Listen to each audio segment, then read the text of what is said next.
Hello everyone, welcome to a very, very long video. My complete Blu-ray collection 2022 edition. Yes, today I will be going through all of this behind me and showing off what I got and giving my quick little thoughts on the movie if I have seen it, maybe a memory about the film, or just saying like, hey, I have this but I've never seen it, which is a lot of stuff. Yes, this is going to be a very, very long day for me. I'm doing this whole shoot in one day. So that is going to be extremely fun on my part. Ooh.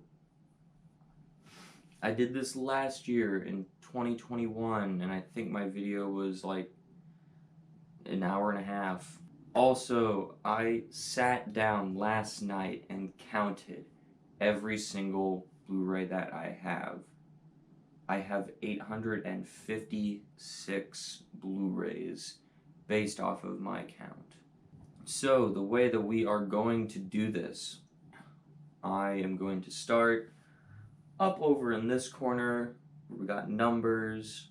We're just gonna go numbers, then A, B, C, D alphabetically through everything, and then at the very end, the TV shows. That's how I organize it, so we're just gonna go through it like that. And without any further ado, let's kick this thing off. So, starting off with our numbers. First up, 10 Things I Hate About You. I have not seen this movie, but I've heard very good things about it. It has, has Heath Ledger in it. I love him as the Joker. I don't know if I've seen him in anything else. So, I would like to know what he can do besides being the Joker. So, yes, eventually, I will check this out. Next up, a double pack of 13 Ghosts and House of Wax. Pick this up because I want to see 13 Ghosts. I have absolutely zero idea what House of Wax is. So I put it in 13, like up in the numbers for 13 Ghosts, because that's the one that I got this for. Eventually, after I watch both of these, if I like House of Wax more, maybe I'll put it in H's. Who knows? Haven't seen either of these. Can't comment on that. We're off to a really great start. 3 out of 3 films I've shown I have not seen. Also, 21 Jump Street. This movie, very funny. I always enjoy this one. I don't have 22 Jump Street. I like 22 Jump Street as well. Not quite as good as this one. But I think they are both pretty solid comedies.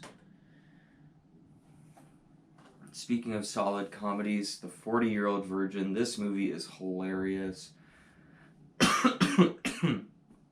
I have a really bad cough. That's gonna be annoying today. Anyways, I had not seen this until a few months back.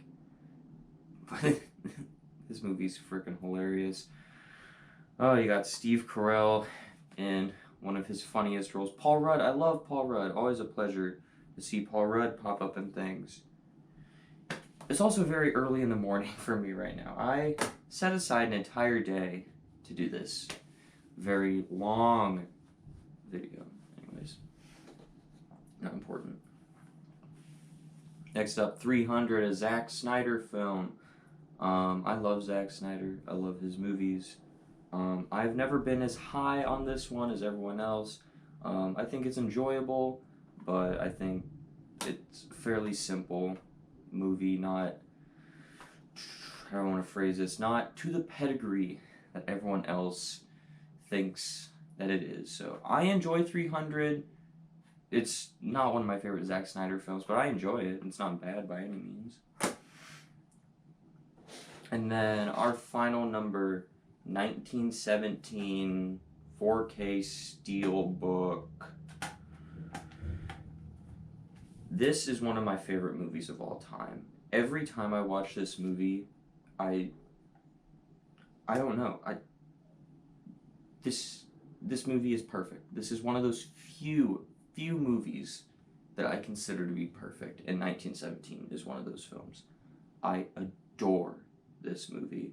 It has some of the best cinematography I've ever seen. I think the story of this movie is amazing. When it gets to that whole abandoned city scene where it's all being lit by flares, that scene is so beautiful and gorgeous. Like that might be the most beautiful thing I've ever seen cinematically, is the flared nighttime ruin scene from 1917. So yeah, I love 1917, one of my favorite movies of all time. And that's the numbers. Alright, the A's, which is significantly more than numbers. Air Force One, I really enjoy this movie. I have a lot of fun with it.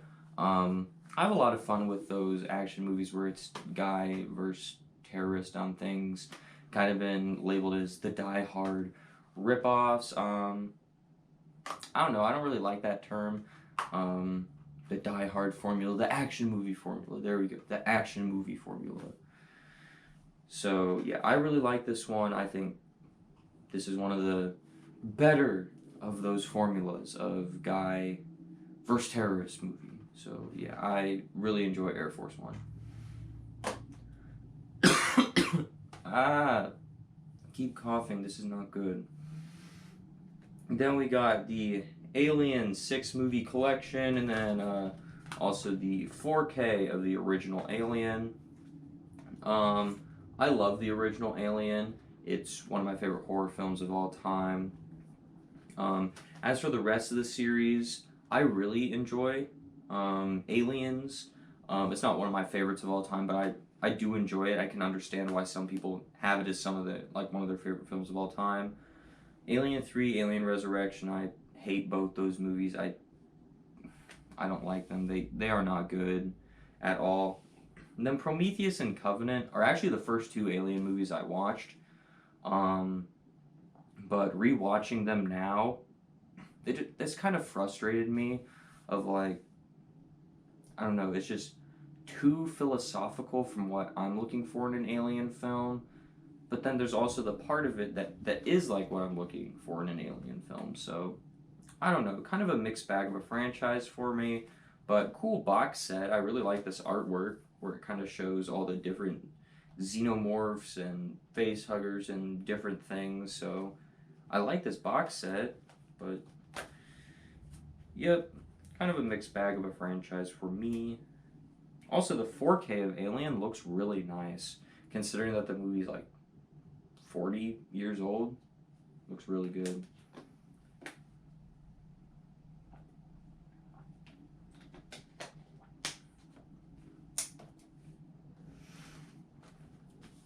Next up, the AVP double feature. So this is both Alien vs. Predator movies. I have fun with the first one. I haven't seen it in a long time, but I remember enjoying it.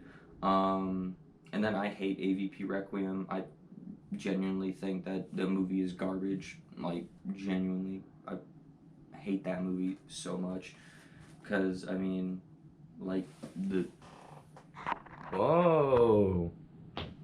Can't see anything. Yeah. Yeah, it's like, I don't know. It seems like the only light they had on set was a flashlight, like a $2 flashlight or something. I don't know. Plenty of jokes have been made about that film and how dark it is visually. It is not good. I do not like that movie whatsoever. So, yeah. Alita Battle Angel. I actually checked this out a few months ago. I enjoyed it quite a bit. I believe this was produced by James Cameron, if I remember correctly. Yeah, produced by James Cameron. It also has Jackie Earle Haley in it. Rorschach from Watchmen. Yes. So that's always a plus when you get someone from Watchmen in your movie. Um, yeah, I really enjoyed this movie. Um,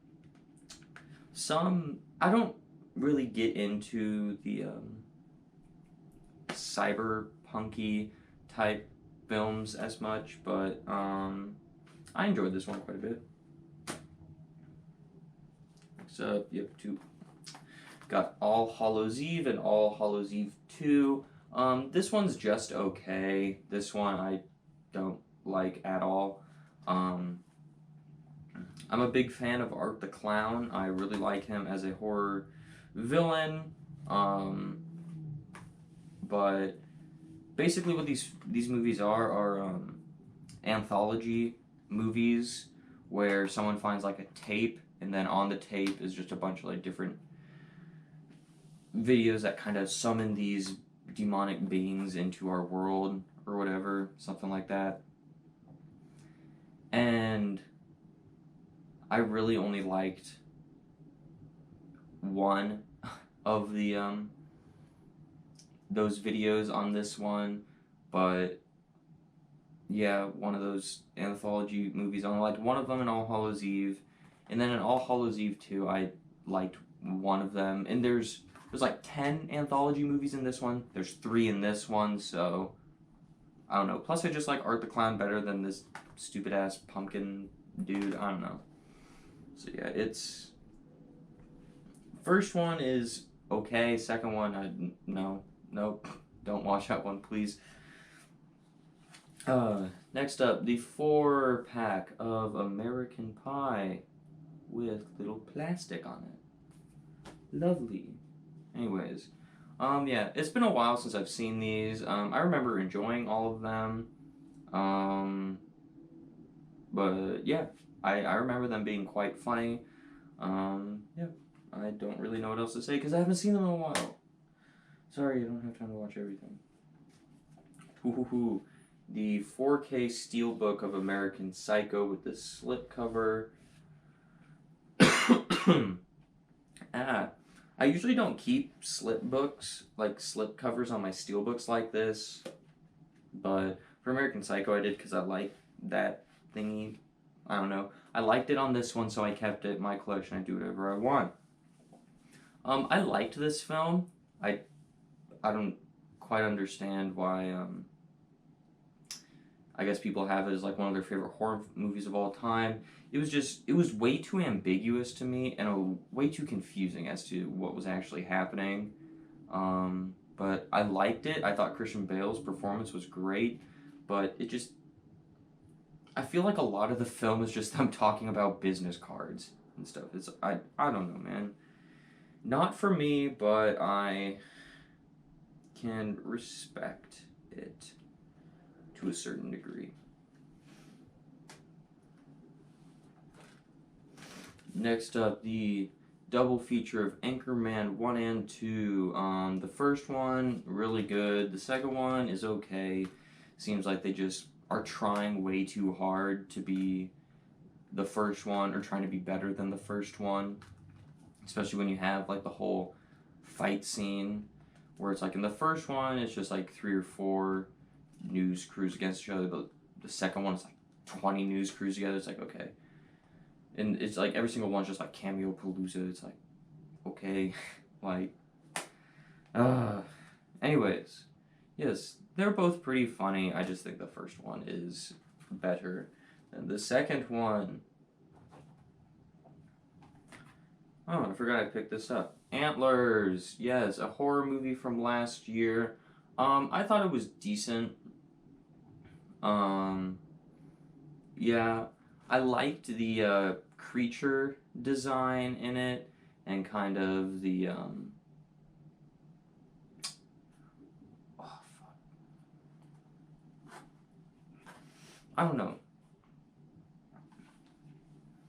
I liked the creature design in this movie, but the story was just kind of, I don't know, a little bit too weird for me. So it was okay. I'll watch it again, but didn't make a huge impact on me as a human being. Annabelle 3-film collection, part of the Conjuring universe. I watched all these, but to be completely honest, I put them on in the background, wasn't really paying attention. I just need something on, so I put the Annabelle movies on. So I can't really comment on them, even though I've semi-seen them, but they exist. Yeah. I don't think any of them would reach the level of the Conjuring films, but that's pretty hard to do when the first two Conjuring films especially are some of the best haunting possession movies out there, at least modern ones, so yeah. Antebellum, this movie is trash. I hated this movie. Only reason I picked it up is because I didn't see it in theaters and I heard how bad it was. And so I picked it up and I was like, let's see how bad this is. And it was terrible. Ant-Man and the Wasp. Both really enjoyable MCU films. Both really solid entries to the franchise. I actually prefer Ant-Man and the Wasp. I just think this one's a little bit more fun. But they're both great MCU films. I love Paul Rudd, just like as an actor, so seeing him get to be in my favorite franchise of all time, being a character of Ant-Man, which I really enjoy in the MCU, is just like wins all around, so I really enjoy both of these, and I'm really looking forward to the third one that comes out next year. That might actually be the Marvel project next year that I'm actually looking forward to the most. Who knows? The 4K of Apollo 13. This movie is very good. I loved the cast in this film because, yeah, you got, like on the cover here, 5 names that people I really enjoy. Tom Hanks, Kevin Bacon, Bill Paxton, Gary Sinise, and Ed Harris. All 5 of those guys are really good.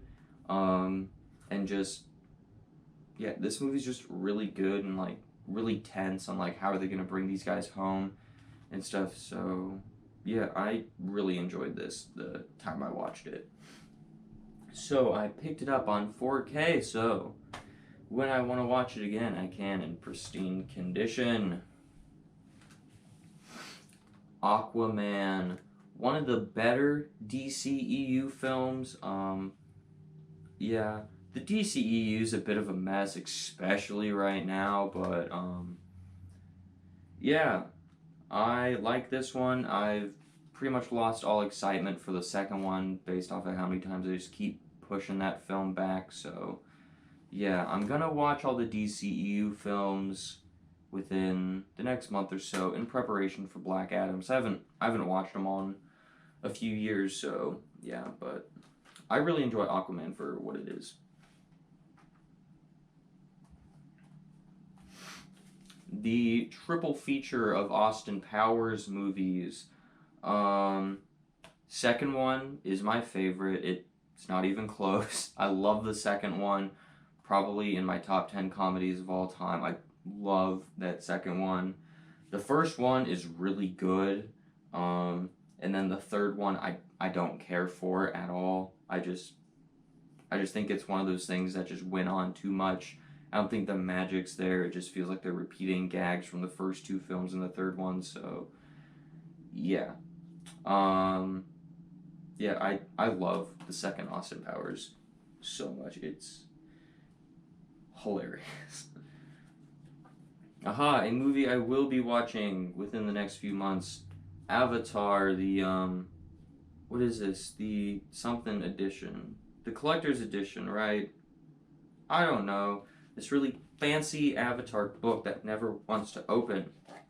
But yeah, like this whole booklet about Avatar. Whoa. What the heck was that? I don't know, but it's going back in this book. Cool. Yeah. I know I have seen Avatar, but it has been many, many years since I watched it, so I remember absolutely nothing about this film. Um, but with Avatar 2 finally coming out like a decade after this movie was released or something, I'm going to watch this one so that way I can go see Avatar 2 because I am interested in Avatar 2 because I like James Cameron. So yeah, Avatar 2. And then finally, the last four things we have in the A's, we got the 2-pack of Avengers films, the first two of them. I've always preferred Age of Ultron to the first one, but I think they are both phenomenal comic book movies, some of the best of the MCU. I probably prefer the second one because growing up, that is the Avengers movie that my dad owned, and so that's the only one I watched. We didn't own the first one, we owned Age of Ultron, so I watched Age of Ultron all the time when I wanted to see an Avengers movie, so some of that might be because of nostalgia, who knows.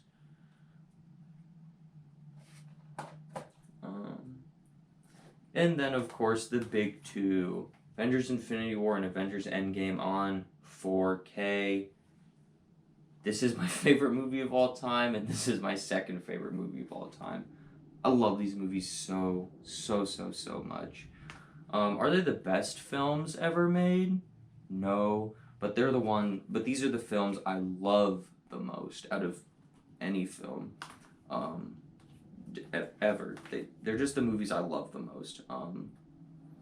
Just like seeing the culmination of the MCU done so perfectly between these two films. It's like 5 years later almost. I still can't wrap my head around how they did it so perfectly. It's just phenomenal. There are pretty much no other movies that give me goosebumps from beginning to end than these two films. So, yeah, I think these are perfect comic book movies to me. I love these films to death. Yes. And that is the A's. Now moving on to the B's, which is significantly bigger than the A's. The Babadook. I enjoyed this film. Not one of my favorites of all time. I thought it was really creepy though, especially with the Babadook like crawling on the ceiling thing. That was terrifying. But yeah, I really enjoyed this film. One of the yeah. I was gonna say one of the best horror movies of past decade, and then I just said, I don't know. We're like half an hour in now, and I'm saying, I like the Babadook. It's not one of my favorite horror movies, but I like the Babadook. I really do. Baby Driver. What a cool concept of a film, of it being a heist film, but it's just about the getaway driving. I really enjoy that. It's got an awesome style to it. It's got an awesome cast in it too. This is probably my favorite Edgar Wright film, because he directed this, right? Let's make sure so that way I don't say anything stupid. Yes, it is Edgar Wright. Cool, I'm not stupid. So yeah, I enjoy this film quite a bit. I'm not an Edgar Wright fanatic, but this is a very good film by him. Ooh, a big trilogy, the Back to the Future trilogy, in this cool booklet thingy-mabob that I don't think I've ever opened before. Oh, cool, it's got bonus features.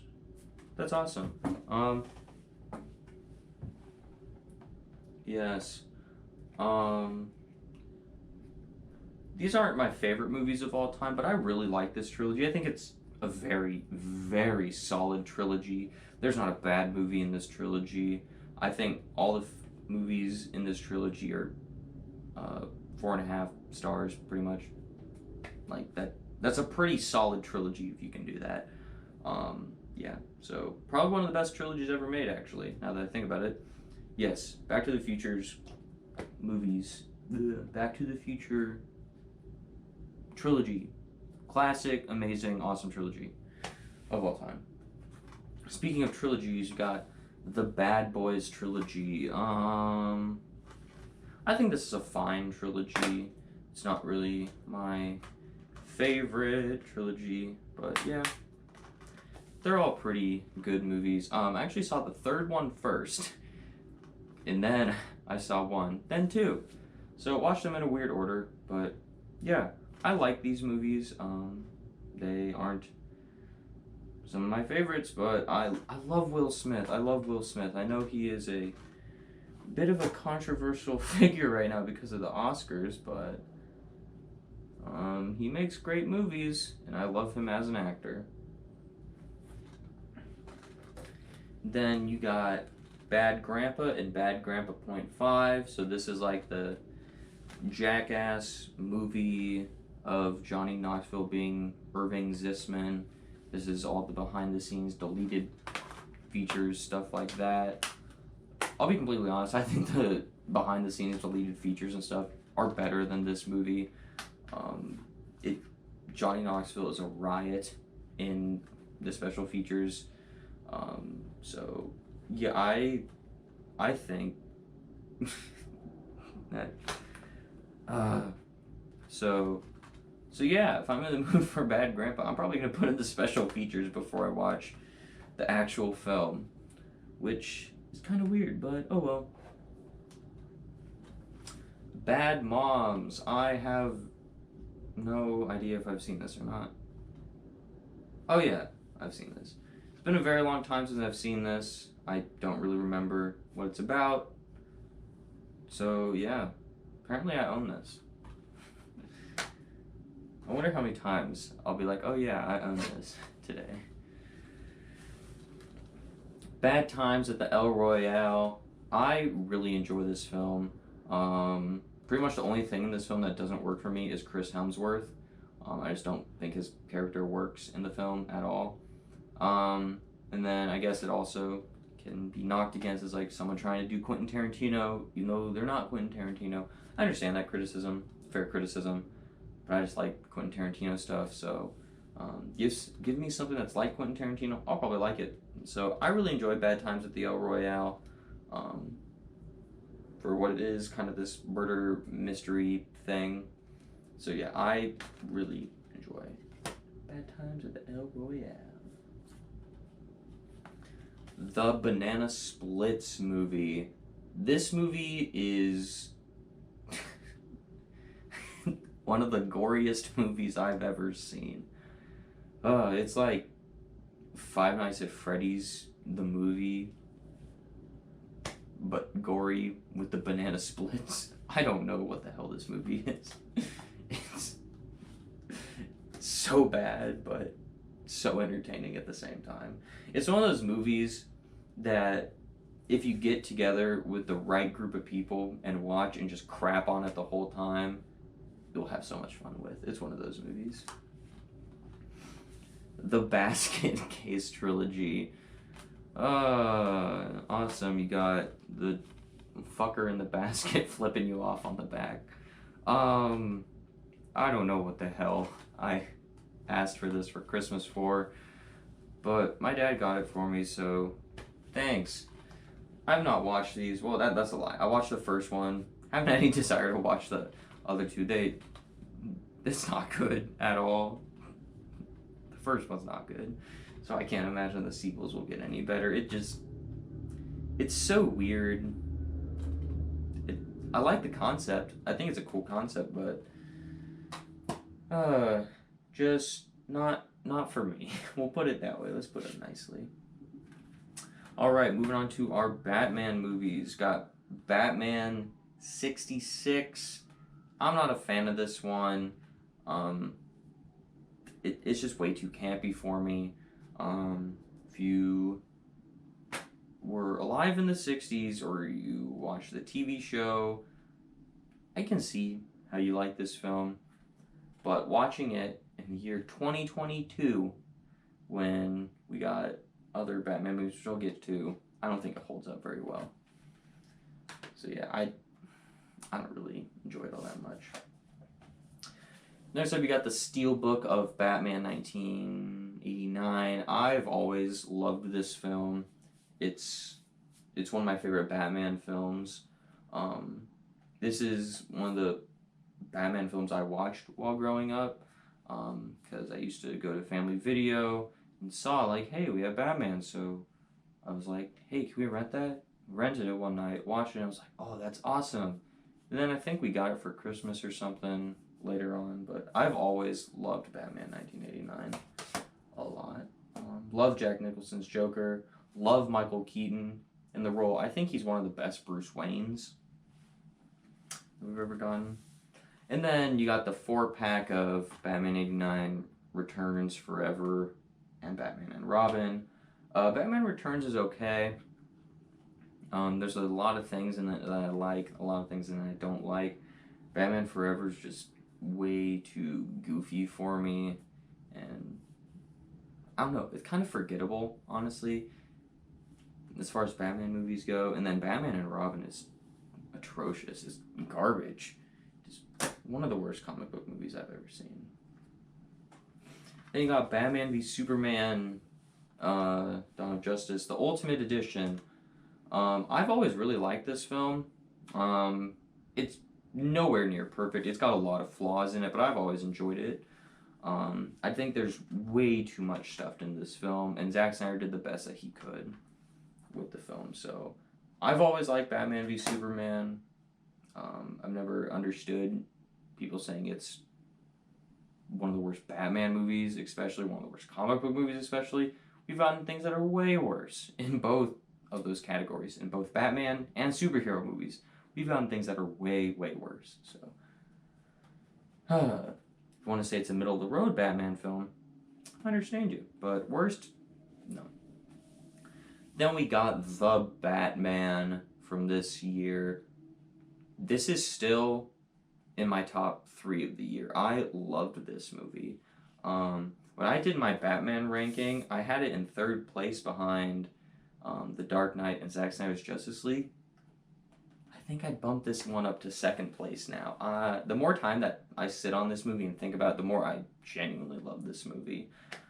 So yeah, picked it up on 4K Steelbook. I've seen it twice in theaters. Yeah, I really enjoyed this movie. Such a different approach than all the other Batman movies took, where this one's detective Batman noir type thing instead of action movie Batman. So yeah, I really enjoyed The Batman.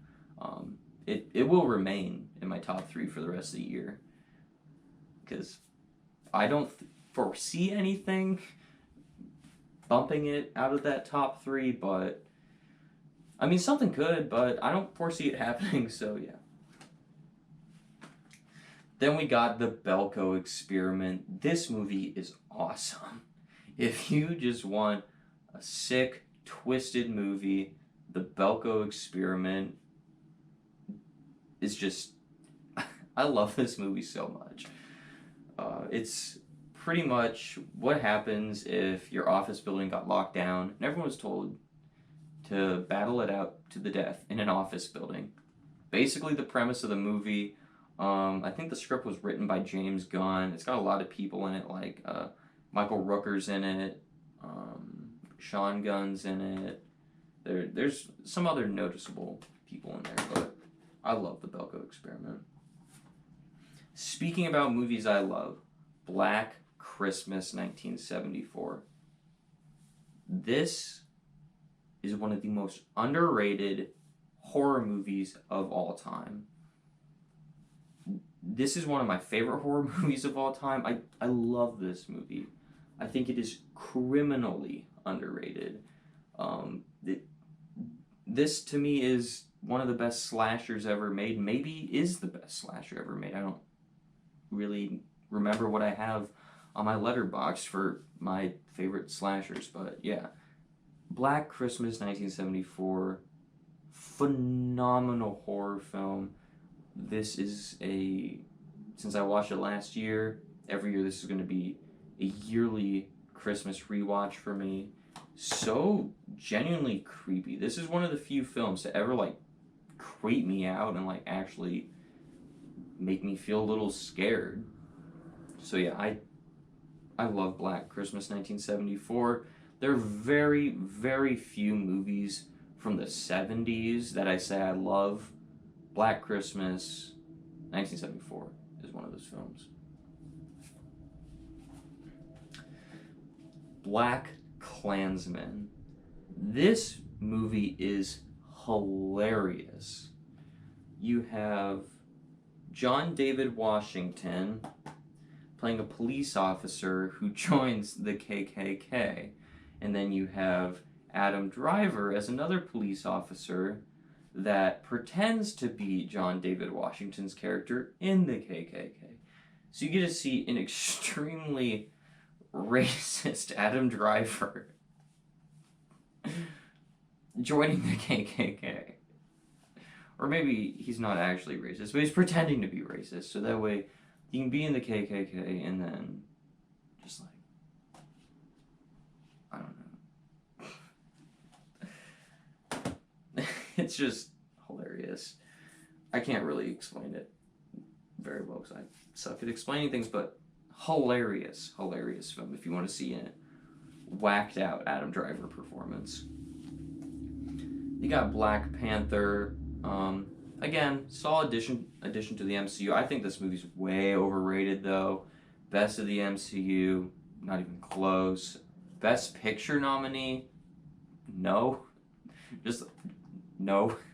As much as I want a superhero movie, especially an MCU movie, to I guess be nominated for Oscars, but win Oscars, I don't think Black Panther's that movie. Has some really spotty CGI in it, especially considering it's the MCU. You have some really spotty CGI in there, guys. So yeah, I've never quite understood the love for it. I understand the importance that the character has and what it did for the African American community. I understand that, but as a movie itself, I think it's just way overrated.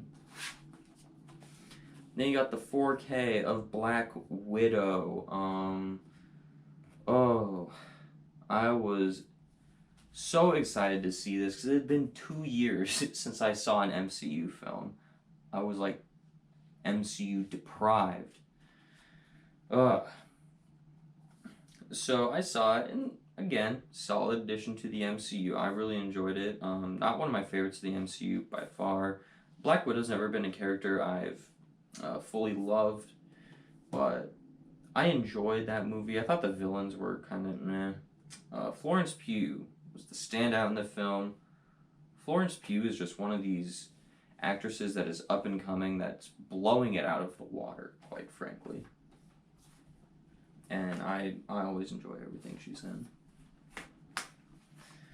Next up, you got the Blair Witch Project, and then Blair Witch. This is kind of like the remake of it. I enjoyed the Blair Witch Project. Certainly has a certain charm to it of the found footage stuff, just being ultra low budget. So I enjoy it. I can understand the viral marketing back in '99 when this came out and stuff. So do I love it? No. Is it one of my favorites? No, but I enjoy it. I can understand why some people love it, have it as one of their favorite horror films of all time. To me, it's a lot of people walking in the woods and then some dude standing in the corner at the end. That's a very, very simplified version of the story, but that's basically what the story is to me. I can enjoy it though, but again, whatever. It's middle of the road, let's put it that way. And then this reboot is, I don't like it at all. I think this movie is garbage. Because it really loses the charm of Blair Witch. Because the original was all about, you have these two cameras, you're in the woods, and that's it. That's like the charm of the original. It's just like how ultra low budget it is. With this one, you have like, drones and shit. It's like, what? That, that's just too high tech for Blair Witch. So it loses so much of that charm from that first one. Next up, we got Blazing Saddles. I have not seen this, but Mel Brooks. I like Spaceballs quite a bit. We'll see that way later in this video. But yeah, so based off of the cover, based off my limited knowledge, my guess is that this is going to be like Spaceballs, but Western. So yeah, that is my guess. Whether I'm right or not, we will see. The Blind Side. This is a very good film. I actually watched this for a class in college like a year ago. So yeah,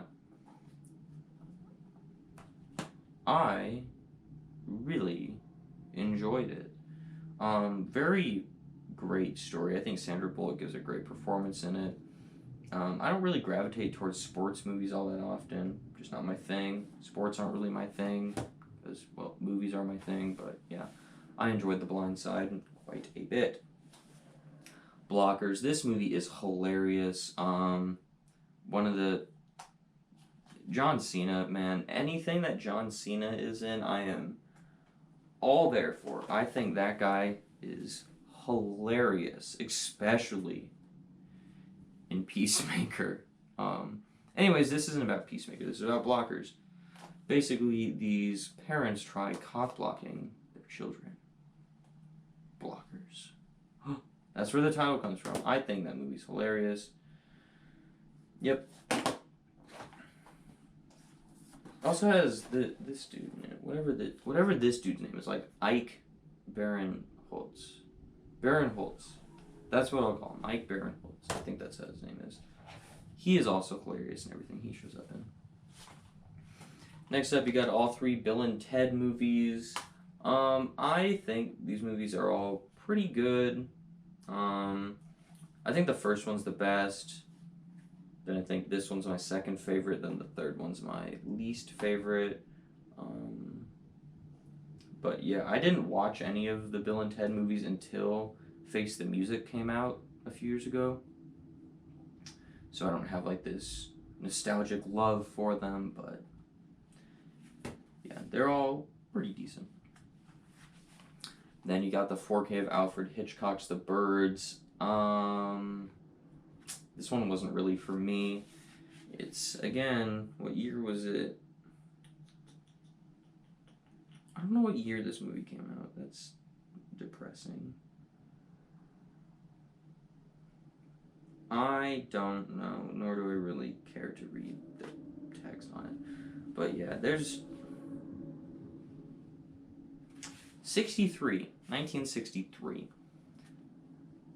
When it comes to movies in the 60s, I can appreciate them more than I enjoy them. The Birds is certainly one of those films. Alfred Hitchcock, classic Hollywood director. He is celebrated as one of the best directors of all time for a reason. But I appreciate his films more than I enjoy them. Birds of Prey and the fantabulous emancipation of one Harley Quinn. Yes, I really enjoyed this movie. This is probably in my top 3 favorite DCEU films, if my memory serves me correctly. But yeah, I kind of like Deadpool, but for the DCEU, with the character of Harley Quinn that I really liked. Or I really liked in all of her appearances in the DCEU. So yeah, I really enjoy that film. I don't quite understand all the criticisms towards that film, of it being atrocious, garbage, whatever. I don't know. The internet says dumb things. Bohemian Rhapsody. This is my favorite music biopic of all time. Since it's a story about Queen, mainly Freddie Mercury. Has a phenomenal soundtrack. Rami Malek gave an Oscar-worthy performance because he won an Oscar for it, but gives a phenomenal performance, and I think the story of this film is just awesome. Awesome. So yeah, Bohemian Rhapsody, if I am in the mood for a music biopic, I'm grabbing Bohemian Rhapsody. What time is it, dude? Fuck, it's been an hour and I'm only in the B's? What the fuck, dude?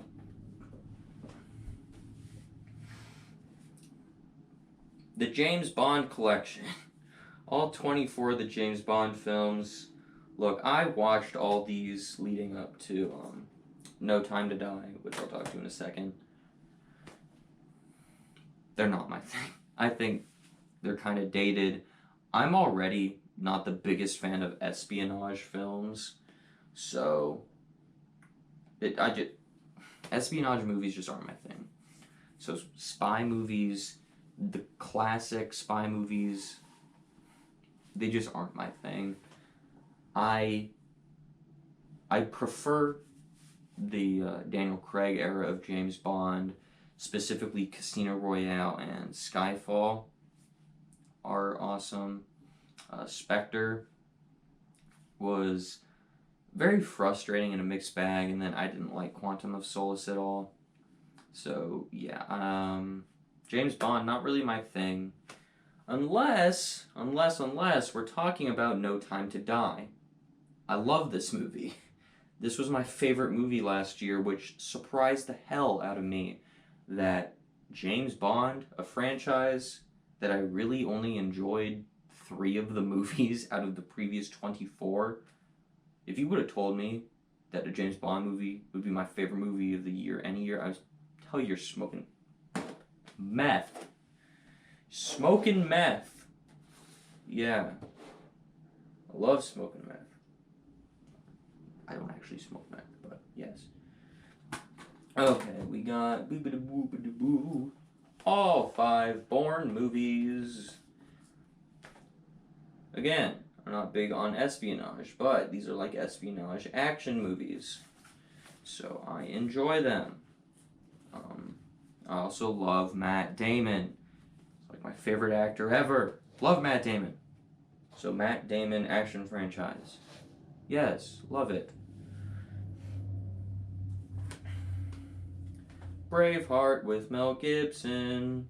Have not seen it, but I have it on 4K. Yes.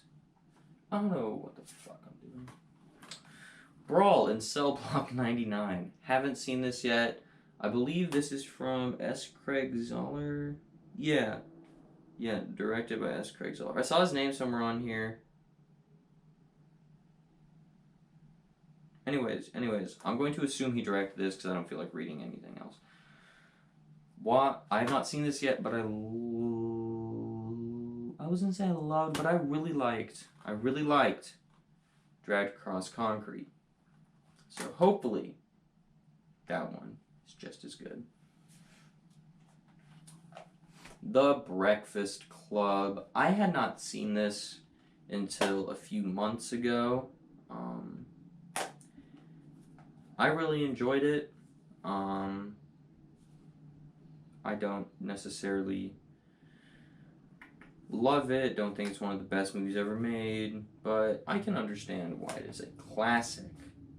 Certainly one of those era of John Hughes movies where like every movie he made is a bona fide classic. Bridesmaids. I have seen this once, many years ago. Don't really remember it, but hey, it's got Melissa McCarthy in it. Melissa McCarthy's awesome. Whoa, there's actually a lot of people I recognize in this.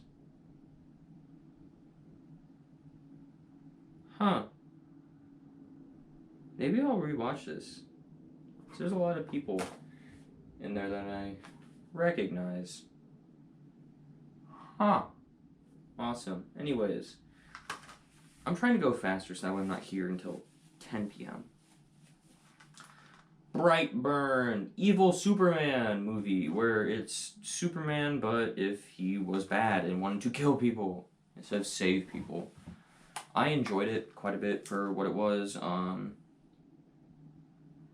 It's kind of generic, like, oh, what would evil Superman do? Well, let's just take the inverse of all the Superman scenes and whatever, and Superman tropes. It's like, okay. Could have been a bit more creative, but whatever. Bulletproof. Haven't seen it. Can't comment on it. Hopefully it's a good Adam Sandler comedy, not one of the crappy Netflix things he likes making. Bumblebee, 4K Steelbook. This is my favorite Transformers movie. Yes, it has John Cena. Love John Cena. Kind of an 80s throwback type film. So, have me sold there. Yeah. I really enjoyed Bumblebee. Got The Burning. I have not watched this yet. Well, that's kind of a lie. I have watched it, but it was one of those things I put on in the background, so I just wanted something playing. Didn't really pay attention. It's kind of Friday the 13th-esque, but can't really comment on it because I didn't really watch it. Finally, the last thing in the bees after talking about it for 29 minutes. Holy shit. Got the Butterfly Effect 1 and 2. Haven't seen either of these. But I guess eventually I'll watch Butterfly Effect 1 and then Butterfly Effect 2. Eventually. Yay. That is the bees. We're now on to the C's. After I sneezed, and now I need to take a drink. This is why this stuff takes a very long time.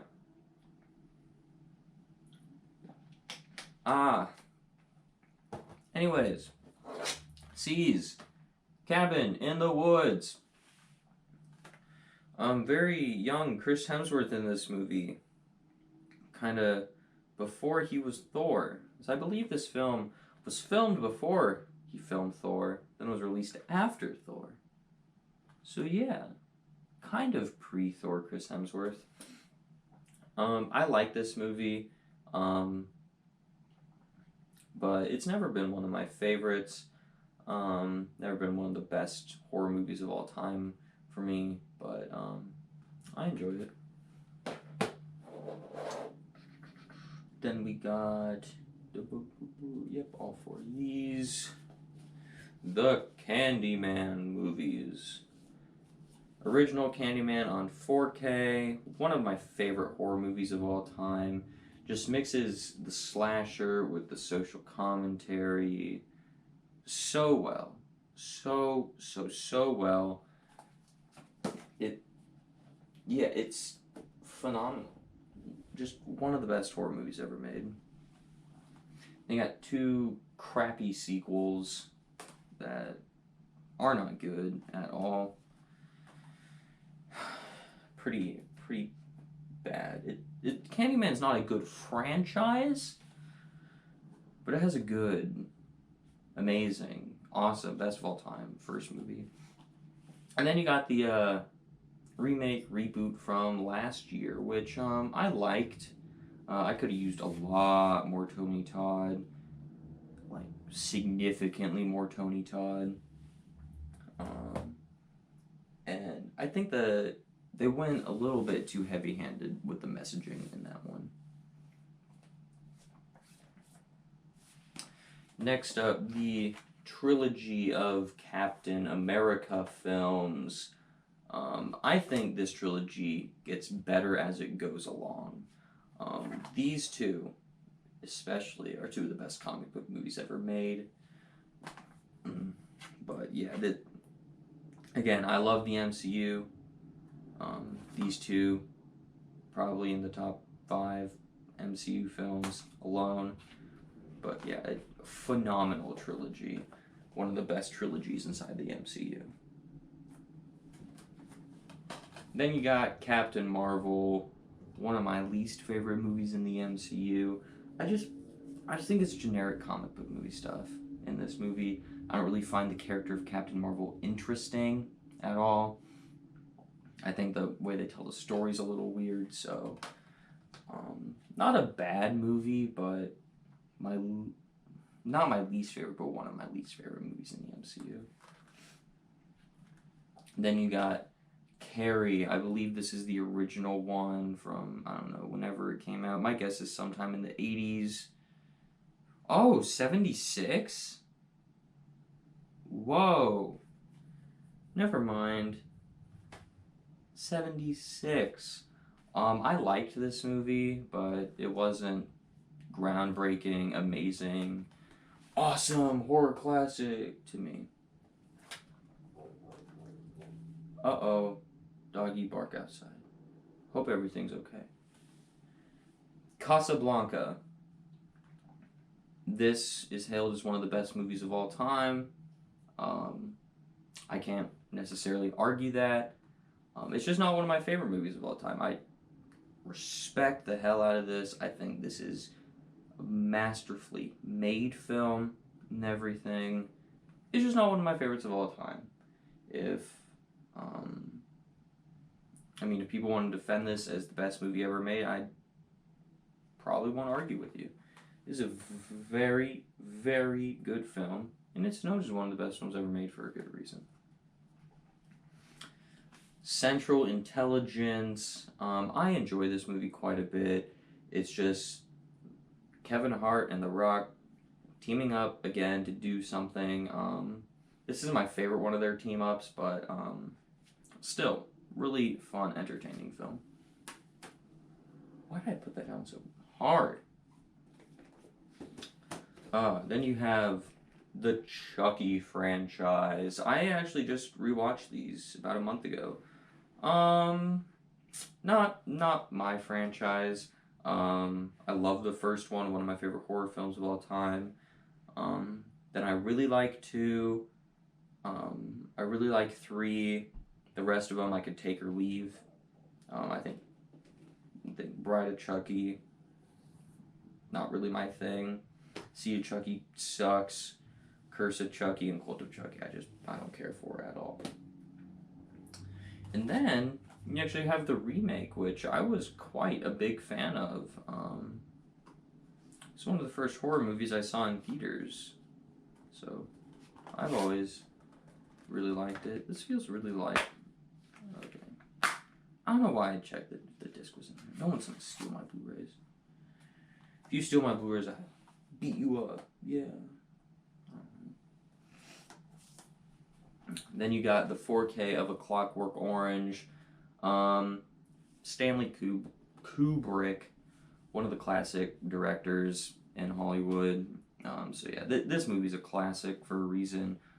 I don't necessarily enjoy it that much. Yeah, but I understand why this movie is a classic. Really disturbing stuff in it too. So yeah. I understand why a lot of people love this movie. It's just not for me. As far as Stanley Kubrick movies go, I really like Stanley Kubrick though. You got Con Air. It's part of that Nicolas Cage action trilogy of the 90s. This is probably my least favorite of the trilogy, but yeah, still very good, highly entertaining film with a really good cast in it. Then, okay, put all these together. Then you got the Conjuring movies. So you got the first Conjuring on Steelbook, the Conjuring 1 and 2 in this double pack, then the Conjuring 3. The first Conjuring film is one of my favorite horror movies of all time. I'm not really big on the haunted house genre, but the first Conjuring movie, really, really good. If I'm in the mood for a haunted house movie that actually kind of creeps me out, I'm probably putting The Conjuring. Second one, I used to like it better than the first one, but over time, Some more things have issues have arisen from it. And then the third one I really liked, but I don't think it was as good as the first two, but I still enjoyed it quite a bit.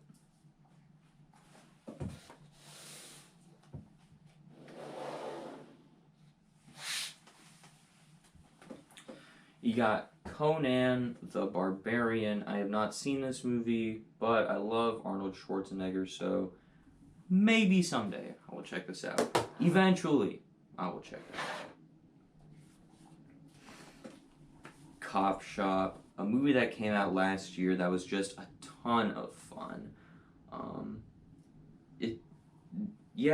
It's a very simple premise, plot, but I had a lot of fun with this movie, so yeah, it's just a really fun movie. Cosmic Sin, a movie that came out last year, one of the worst movies of the year. Last year, no, not good. Not good at all. The Courier, a movie that came out last year, but yeah, I think the story in this one is a good story. I just didn't like it. Hopefully that makes sense. Excuse me. Like, it's a competently made story, it's a competently made movie. I just didn't really enjoy it all that much, so yeah. Sorry, The Courier, sorry, Benedict Cumberbatch. Cowboys and Aliens, Jon Favreau movie that the concept is better than the execution. This movie could have been great, but instead it's just kind of okay. It's got James Bond and Indiana Jones in it, though, so that's always a plus. Crawl, the alligator creature feature that is really, really good. It's got quite a bit of people in it. Doesn't it have William Fichtner in it? I don't know. I think it's got William Fichtner in it. I like that guy. The dad in that movie. I really like him and things that he shows up in. Then we got Creed 1 and Creed 2. I have not seen these movies because I have not watched the Rocky movies, and I'm planning on watching all the Creed and Rocky movies when Creed 3 comes out, which that just got delayed till next year, like a few months ago, so yeah. Might be a few months till I check those out. Then we got the Critters 4 movie box set of Critters 5. This franchise sucks. The high point of the franchise, is like 3 stars out of 5. Not a good franchise. Cruella, one of the most surprising movies last year. I thought I was gonna dislike this movie. I had no interest in it. Saw it and I was like, dang, that was actually really good and I really enjoyed it. So yeah, I was very, very surprised by the movie. Got The Cursed. I didn't like this movie. I don't know how much of that has to do with my theater experience. I had a really, really bad theater experience with this movie. I'm also not the biggest on werewolf, vampire movies like that. I don't know, those movies just aren't my thing. This is a little bit of a different twist on it, but still, it's not really my thing. Then The Curse of La Llorona, I think, actually. La Llorona. It's got a cool slipcover. Got a really cool slipcover. Generic haunted house movie in the Conjuring universe. Yep. That's the C's. We are now on to the D's. Starting off with Daredevil, the Ben Affleck Daredevil movie. I have not seen this yet. Yeah. I don't know why haven't seen this, because love superhero movies, love Marvel movies, love Ben Affleck. Why haven't I watched this yet? I don't know. So, eventually, I will watch it. Oh, here we go. The big one. The Dark Knight trilogy on 4K, or as I like to joke, The Dark Knight on 4K with a bonus. Batman Begins and The Dark Knight Rises. Yeah. The Dark Knight is quite possibly the movie I have the most nostalgia for, like ever. That is the movie I attribute all of my love for superhero movies, like where all that love comes from, is The Dark Knight. So I have a very, very special place in my heart for that movie. And it's the superhero movie I just watched on loop as a kid. And it's a phenomenal film. All three of those things combined together makes it one of the best superhero movies of all time for me. Makes it one of the best movies of all time for me. Yeah.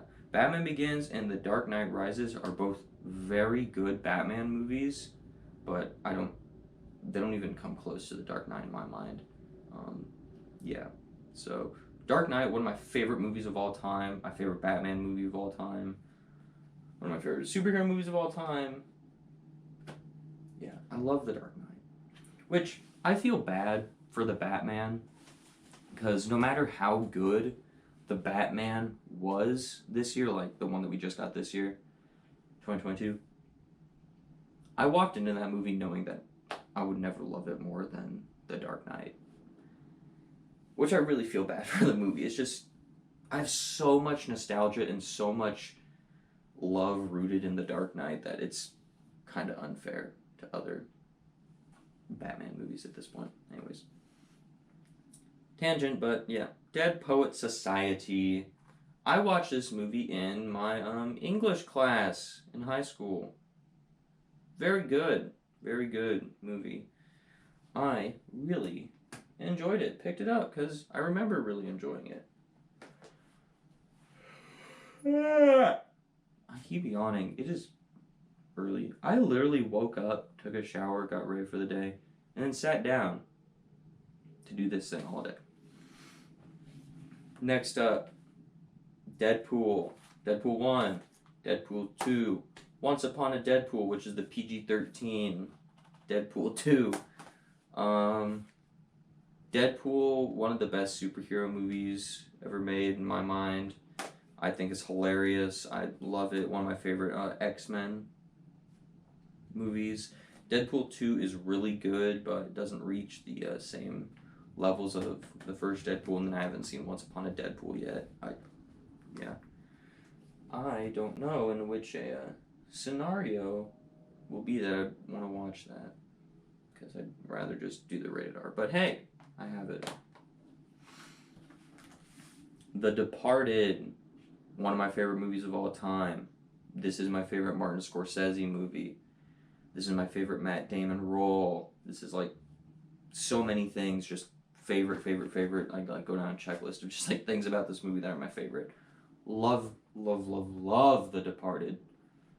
Please check this movie out if you haven't seen it. It's where Matt Damon, that's DiCaprio. Matt Damon's there. Matt Damon is in Jack Nicholson's like mob, and then he infiltrates the police. And Leonardo DiCaprio is a policeman who infiltrates Jack Nicholson's mob, and it's kind of like cat and mouse the whole movie. Awesome movie. Love that movie. Oh, this one's next? Yeah, okay, this stack's next. Despicable Me. I enjoy this movie. I remember when that came out, and I remember seeing it. So, yeah, I like Despicable Me. I'm not big on animated films anymore, but I like Despicable Me. Then you got the Die Hard 5 movie collection. I've seen all of these except for the fifth one. I've heard the fifth one is absolute garbage, but yeah. I've never been the biggest Die Hard fan. I certainly enjoy it. I think it's a really good action movie. I understand why people love it. It's just never been one of my favorites. So yeah. That is the Die Hard franchise. 2 and 4, I think, are both pretty good. I think 3 is really good. But yeah, really like. Yeah, I really like the first one though. And then you got Dirty Dancing. I have never seen this movie, but I don't know. It was like $5. Pretty sure my mom likes that movie, so I picked it up. So maybe eventually I'll watch it. Yeah. District 9, the Neil Blomkamp movie that apparently has like an insane twist in it or whatever. I have not seen this movie, but I believe Neil Blomkamp directed Elysium, which we'll get to in the next letter, so I won't spoil my thoughts on that. I also directed Chappie. I did not like Chappie. Maybe District 9 will be the Neil Blomkamp movie I like. Will be a Neil. Yeah. All right. The Steelbook of Django Unchained, Quentin Tarantino movie. Tarantino is awesome. Django Unchained is awesome. It's just not one of my favorite Tarantino films. But Tarantino has, like, all of his films are awesome movies. Like, I don't know. The dude's got a stacked filmography. I don't know what to tell you.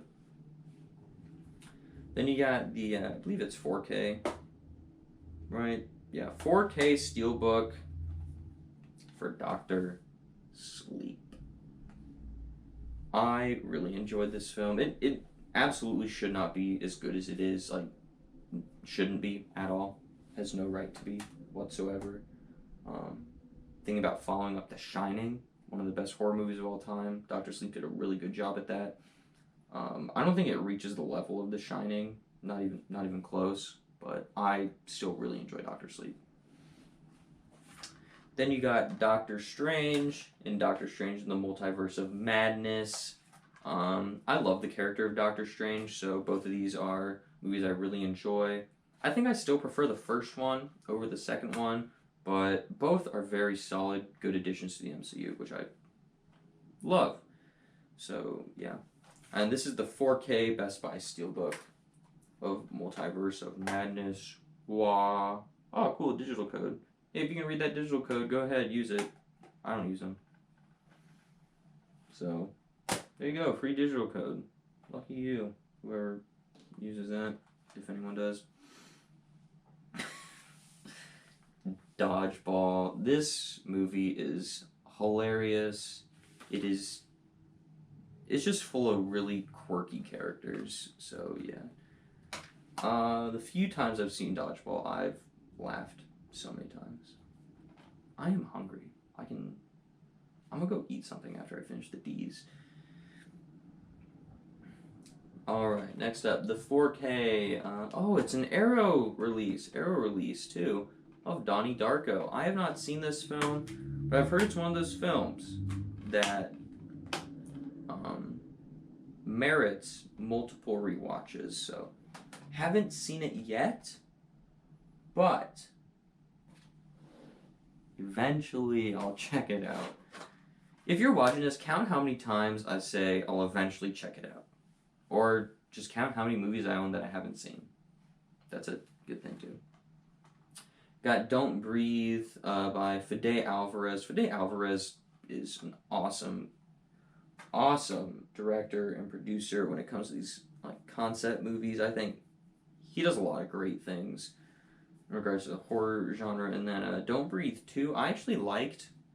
I know a lot of people didn't like it because it makes the blind man kind of the protagonist of the story. You kind of root for him in a certain sense. It didn't bother me that much. I just kind of enjoyed the movie for being this action thriller, I guess. You got Downsizing. This is a Matt Damon movie, yes. I liked this movie. It's a really cool movie to me because it was actually shot where I live. So that's really cool. That possibly my favorite actor of all time shot shot a movie where I live. That is the textbook definition of epic. And then you got Dragged Across Concrete, the S. Craig Zoller movie I was talking about. Very slow movie, but very, very good movie. Where you have Vince Vaughn and Mel Gibson as cops who kind of go on probation from the force and kind of like uncover some stuff. You got Due Date, the comedy with RDJ and Zach Galifianakis. This movie is pretty funny. I like the chemistry between RDJ and Zach Galifianakis in that. You got Dune 1984, Dune 2021. I haven't seen this one yet because I'm waiting for Dune Part 2 to come out, so that way it doesn't really get spoiled for me.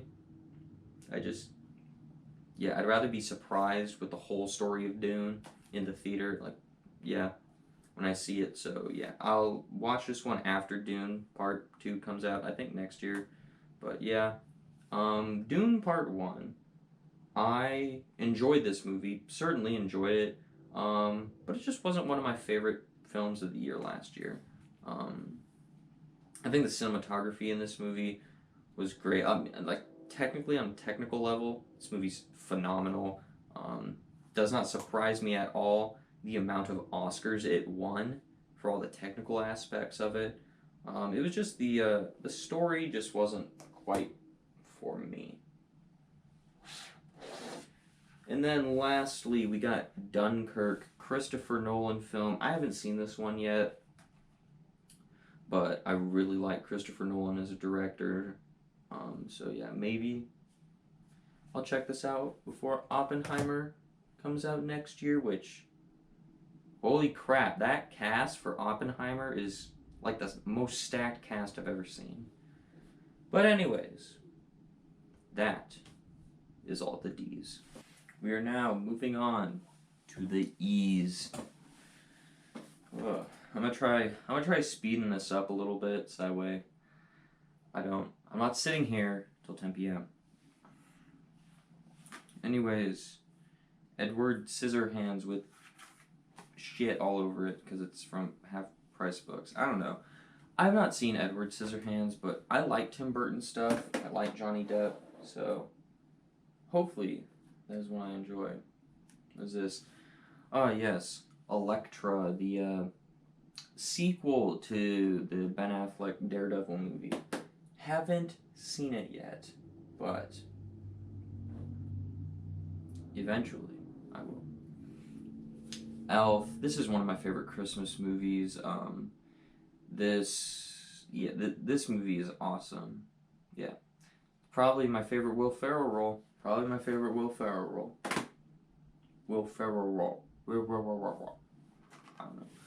Elysium, yes, the Neil Blomkamp movie that I was referencing beforehand. I really, really enjoy Elysium.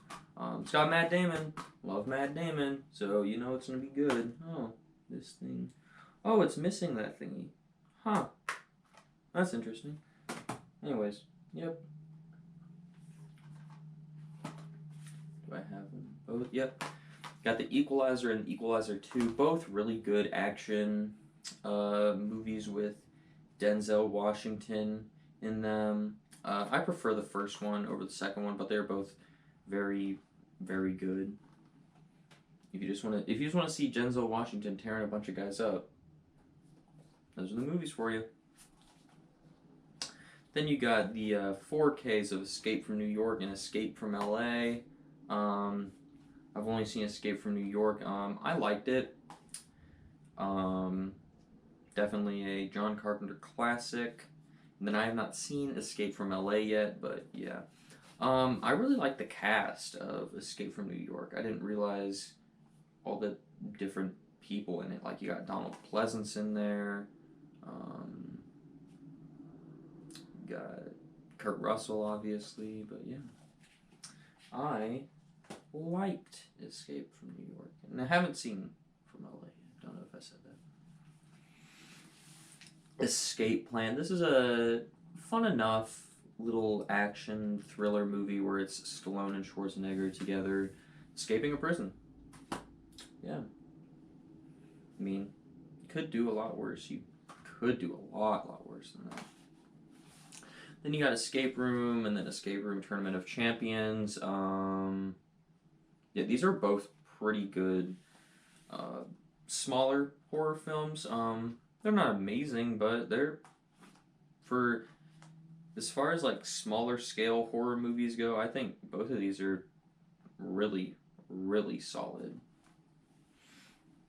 And I think the twist in Tournament of Champions is phenomenal. Like, I did not see that coming at all. So, if you can do that to me, you were doing something good. Something correct, movie. You got E.T. the Extraterrestrial.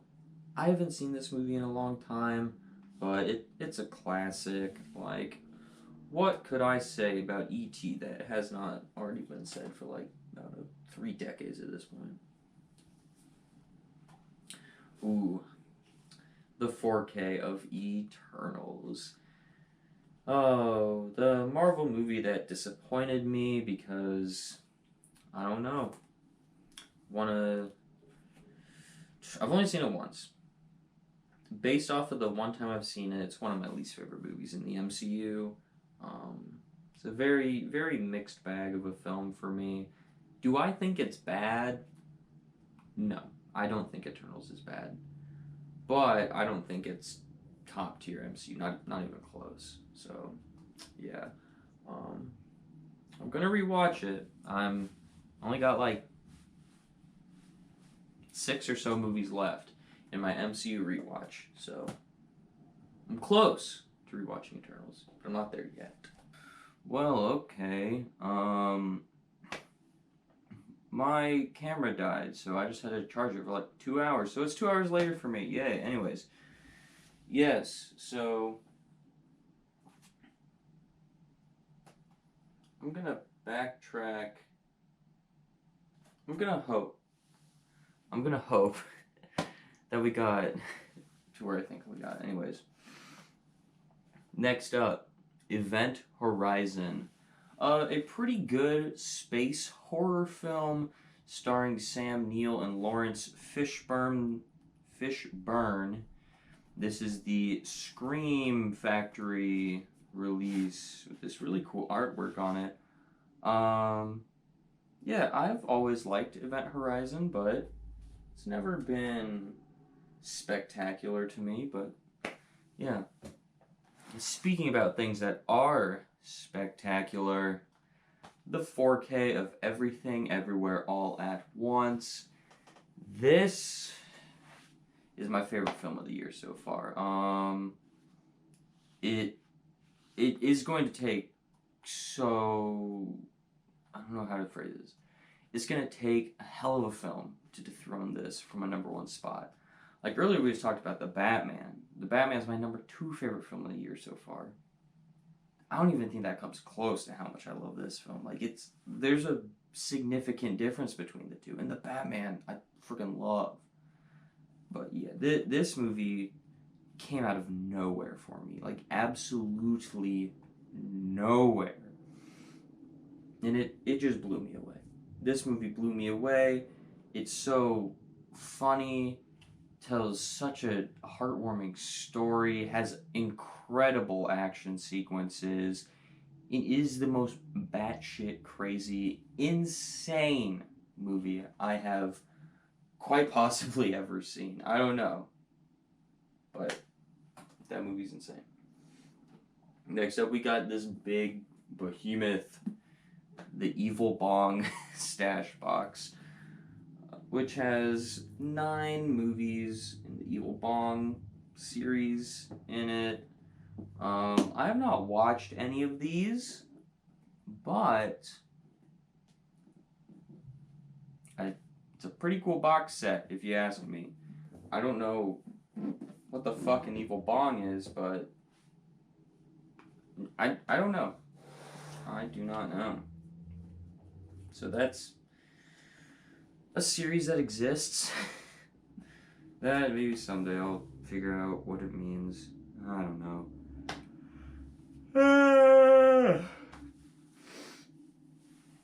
Anyways.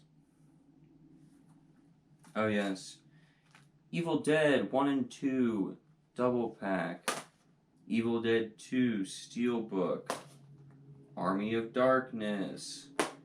And then the Evil Dead remake. The original trilogy directed by Sam Raimi. I like Evil Dead 1 and 2. I don't really care for Army of Darkness all that much, but the first two, it's really interesting to see Sam Raimi's like early work before he did Spider-Man and stuff. It definitely feels like Sam Raimi. You can tell it's got the same visual style and tone and camp and stuff as those. But the Evil Dead remake, holy shit! This is one of my favorite horror movies of all time. Top 3 favorite horror films of all time for me. I adore this movie. It is so gory, tells an awesome story, and is definitively my favorite Evil Dead movie.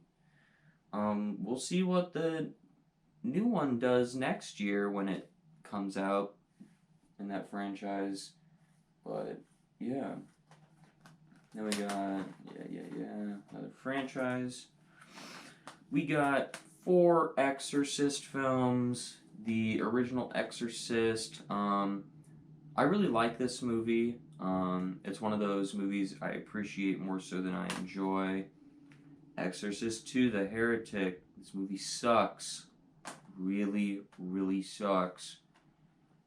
The Exorcist 3, which I genuinely love. It's my favorite of the Exorcist movies that I've seen. And then Exorcist The Beginning, which I have not watched because when I watched the original trilogy, I kind of got exorcisted out and didn't want to continue along with the prequel, The Beginning. And there's another prequel called Dominion, which is basically the exact same thing as Exorcist The Beginning. So I'm missing an Exorcist film, but yeah. Yeah. Exorcist 3, very, very underrated sequel that I think is better than the original. Significantly better, yeah. And then you got the trilogy of Expendables films. Really like the first one. Love the second one. This is my favorite, and then I don't really care for the third one all that much. But yeah, pretty fun franchise. Really interesting concept of, hey, let's just get all these action stars together and blow shit up with them. So yeah, and that is the E's. Now, time for the F's. Whoa, big surprise there, right? Not like this shit's alphabetical.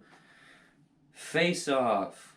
This is my favorite of that Nicolas Cage action trilogy from the 90s, where Nicolas Cage and John Travolta need to play each other, and the John Travolta playing Nicolas Cage is trying to find a bomb that Nicolas Cage, who's now playing John Travolta, planted, and trying to like disarm this bomb. This movie is awesome. This movie is awesome. One of my favorite, quite possibly my favorite Nicolas Cage movie. Then we have Family Guy, something Dark Side. One of their Star Wars ripoff episodes, but in Blu-ray. I'm a Family Guy fanatic. That's one of my favorite shows of all time. I don't have that shit on Blu-ray yet, so I have DVDs on my shelves. But yeah, love Family Guy. So yep, there's one of the few things you can get Family Guy Blu-ray related. Fan 4-stick. To be fair towards this film, I don't know if I've seen the whole thing from beginning to end, but its reputation is one of the worst comic book movies. Had a lot of trouble with production and stuff, so I don't know if it's entirely the movie's fault, but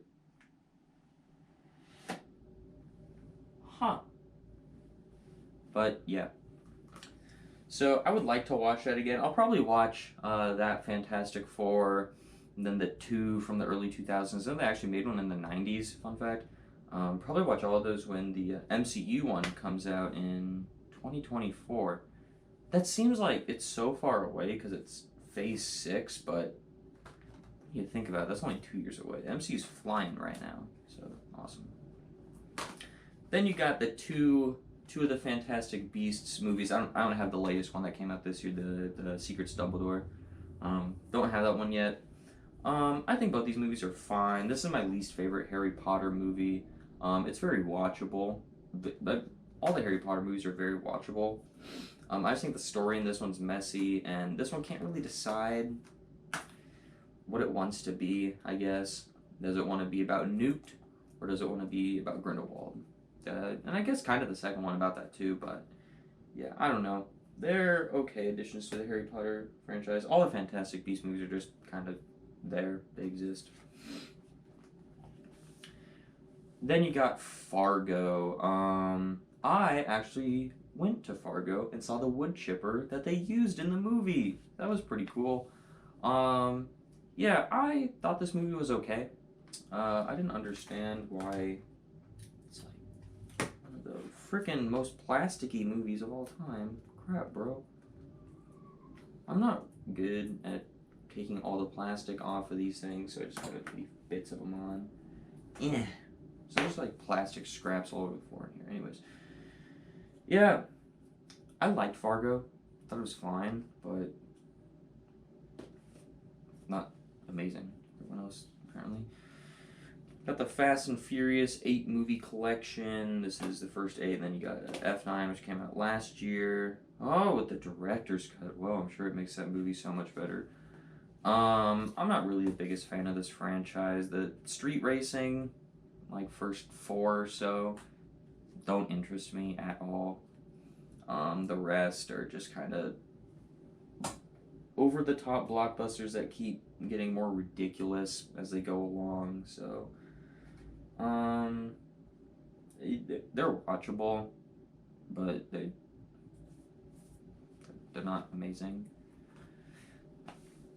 Fat Man, the movie where Mel Gibson plays a, I don't know, kind of crappy Santa Claus in Walton Goggins, is a hitman to go kill Santa.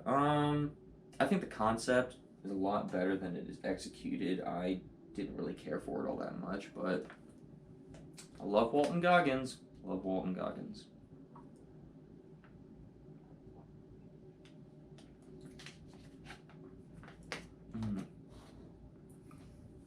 No, I don't know if future me is going to edit out all the times I drink water. That's a lot. I don't know. The Steelbook of Ferris Bueller's Day Off. This is a classic. I really enjoy this one. Isn't it John Hughes? Oh, great. Steelbooks don't have anything. I don't know. I'm going to assume Ferris Bueller is a John Hughes film, because I can't remember for the life of me. If it is, it's probably my favorite John Hughes film. In fact, that's bothering me now that I don't know something movie related, so.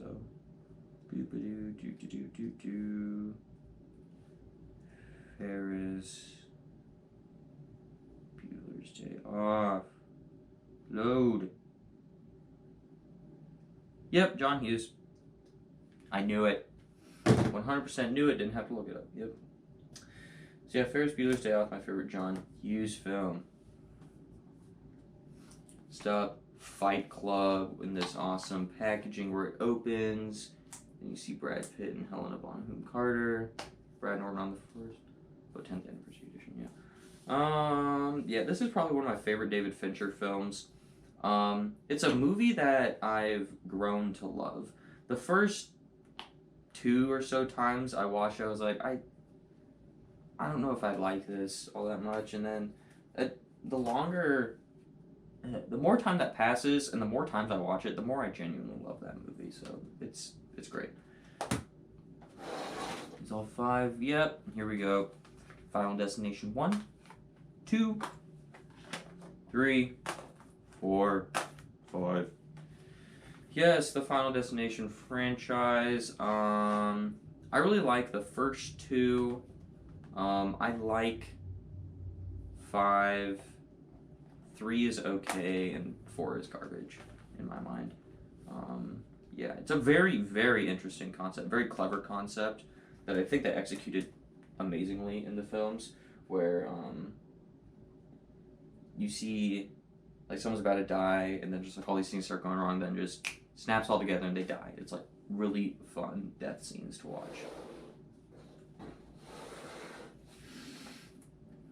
Then you got the Scream Factory The Fly collection, which has boop-a-doo-doo-doo, the original 3 The Fly movies from like the 50s. Yes, the original Flies are from the 50s, not the Jeff Goldblum one from the 80s, which is here. Then there's a sequel to that. Guess I'll just pull them all out if I'm already going down this hole. Fly 2. I've only seen the Jeff Goldblum one. I really like the Jeff Goldblum one. Really, really disturbing gore in that one. Like really freaky gore. Like it actually kind of freaked me out. But yeah, I'm actually really interested in seeing the original one from the 50s. Actually, for as much as I appreciate rather than enjoy most movies pre-1970s. Something about like those old Universal monster movies and stuff. I genuinely love them. So yeah. You got Ford v Ferrari, the racing movie starring Matt Damon and Christian Bale. I feel like there's someone else in this movie. I don't know. Directed by James Mangold. Very good movie. Yeah. I'm really...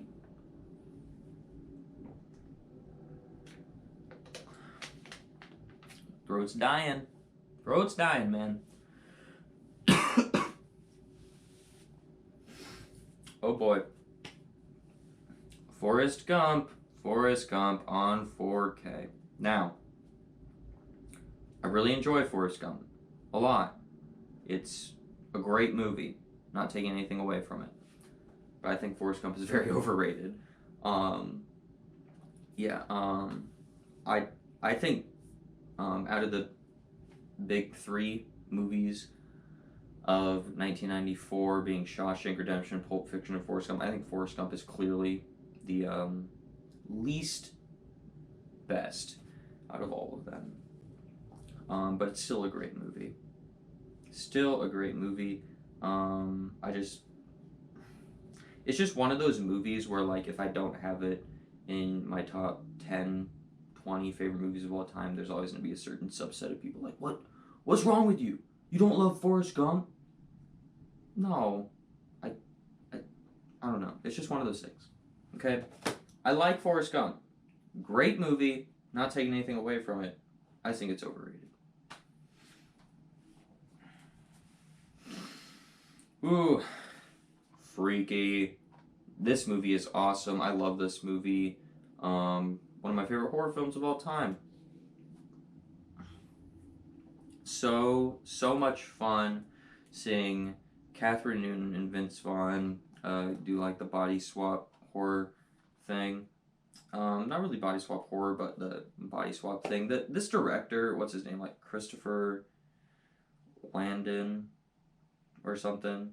Yeah, Christopher Landon. He does a great job at taking classic concepts and putting them into slasher films. Yeah, so much so I need to cough every movie. The 4K of Free Guy. This was a really fun movie last year, jam-packed full of references, and just Ryan Reynolds doing his thing, you know? As much as I really enjoy this movie, it just wasn't one of the best movies of the year for me. Yeah, it just as much, and I also I'm having trouble talking. I like Ryan Reynolds' shtick. I'm fine with it, but to me, it's just kind of becoming shtick. You know, it's not. I don't know. It just seems like he's just trying to do Deadpool in every single movie, and I don't know. Sometimes that gets a little old for me. Oh boy. Next up, we got some Friday the 13th movies. Friday the 13th, Part 2, Steelbook. Wah, wah, wah, wah. You're all doomed from that crazy fucker. Then, Friday the 13th. Friday the 13th, Part 3. This one's actually in 3D. Comes with the 3D glasses in it, so... even though I already own this movie, numerous copies, this one is special because it's the actual 3D. Numerous copies. The Steelbook of Part 3. And then you got the 8-movie collection of Friday the 13th. I like the first one. The second one I like better than it. Love Part 3. Love Part 4. Like Part 5. Love Part 6. Like Part 7. Hate Part 8. And then there's no Blu-Rays, unless we're talking about that box set, which I'll get to eventually. There's no individual Blu-Rays for Jason X, Jason Goes to Hell, and I don't have an individual Blu-ray for Freddy v. Jason. Hate Jason Goes to Hell. I have a lot of guilty pleasure with Jason X. Freddy vs. Jason is fine. The remake, favorite movie in the Friday the 13th franchise, and one of my favorite horror movies of all time. Love this movie. I am a Friday the 13th fanatic. I love that series. Probably my favorite horror series of all time. So, yeah, Jason Voorhees is in constant competition with Pennywise as my favorite horror icon of all time. Yeah, I adore Jason. Adore Pennywise. You ask me on different days of the week, I might tell you which one I like more. It's really close. And then you have Crystal Lake Memories, the, 7-hour documentary on the Friday the 13th franchise, which I have not watched because it's 7 hours, and I'm an idiot, and when I like watching things, I start them and finish them all in one sitting. God, yeah. Anyways. Then you have Fury, the Brad Pitt tank movie, which I haven't seen. Oh my god, is that Shia LaBeouf, Michael Pena, and then the dude from The Punisher? Okay. This actually has a pretty dope cast.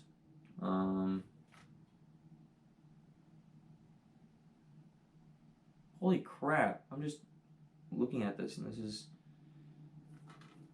an awesome cast, dude. David Ayer? Ooh. I don't know, David Ayer, kind of rocky relationship, because the Suicide Squad that he did, but I don't know how much that's his fault. Anyways, besides me just looking at that Blu-ray, I have not seen it before, so I can't necessarily comment on it.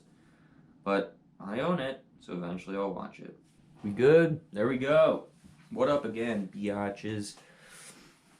Now, onto the G's, and then onto the H's, which is gonna take like an hour. Anyways, Gladiator, the Ridley Scott movie in 4K. I thought this movie was just okay when I watched it, and it's one of those things where everyone praises this movie and says it's awesome. Like, it won 5 Academy Awards. It's like one of those movies where I genuinely think that I'm wrong on it, where it's like one of those things where I need to watch the film again before I say anything intelligent on it, because I don't know what the fuck was wrong with me when I watched that, if I just thought it was okay, and I don't know, he's hailed as a great movie, so yeah, whatever. I think there's something wrong with me, so I didn't love Gladiator, but oh well. The 4K of Glass. Not only is this my favorite M. Night Shyamalan movie, one of my favorite movies of all time. I love Glass so much. Yeah, I saw Glass 4 times in the theaters because it came out in January, and there's usually not a whole lot to see in January. So the year this came out, I saw Glass like once a week for 4 weeks in a row. It was just so good. It was so good. I like, so good. I love Glass so much. I understand how if you're a fan of Unbreakable and a fan of Split, how mainly Unbreakable, how it can be a little disappointing in the third act. For me, though, I didn't have a lot of nostalgia or anything for Split and Unbreakable because I watched them like a week before that came out, so it didn't bother me, really, so whatever. Then you got Will Smith, Gemini Man, with this awesome XXX Return of Xander Cage on Vudu. Oh my god. No way. I get a bonus digital movie if I save my receipt. I have to redeem it by December 31st of 2021? No way. Okay, anyways. Yeah, I thought this was a fine action movie. It's Will Smith doing Will Smith action movie. Put Will Smith in a movie, have me sold.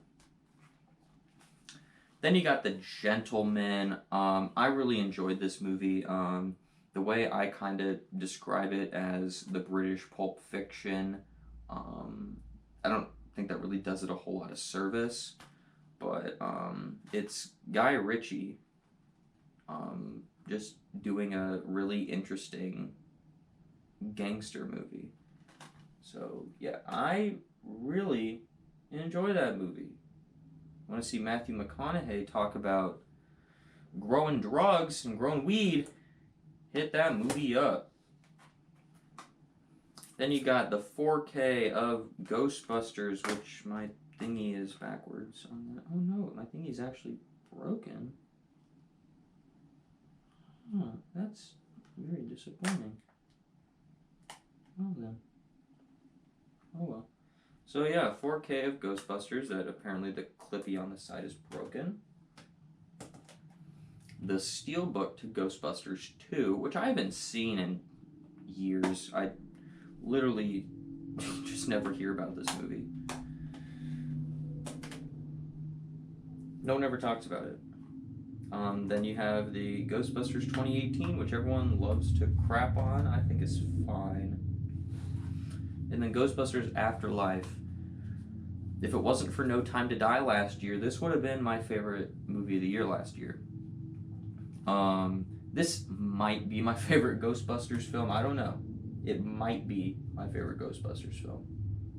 Not sure. Haven't watched the rest of them in a while. Afterlife has a strong possibility to be my favorite.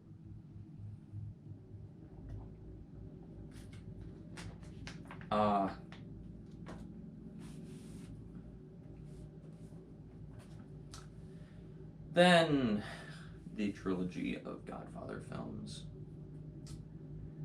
I have never seen these movies.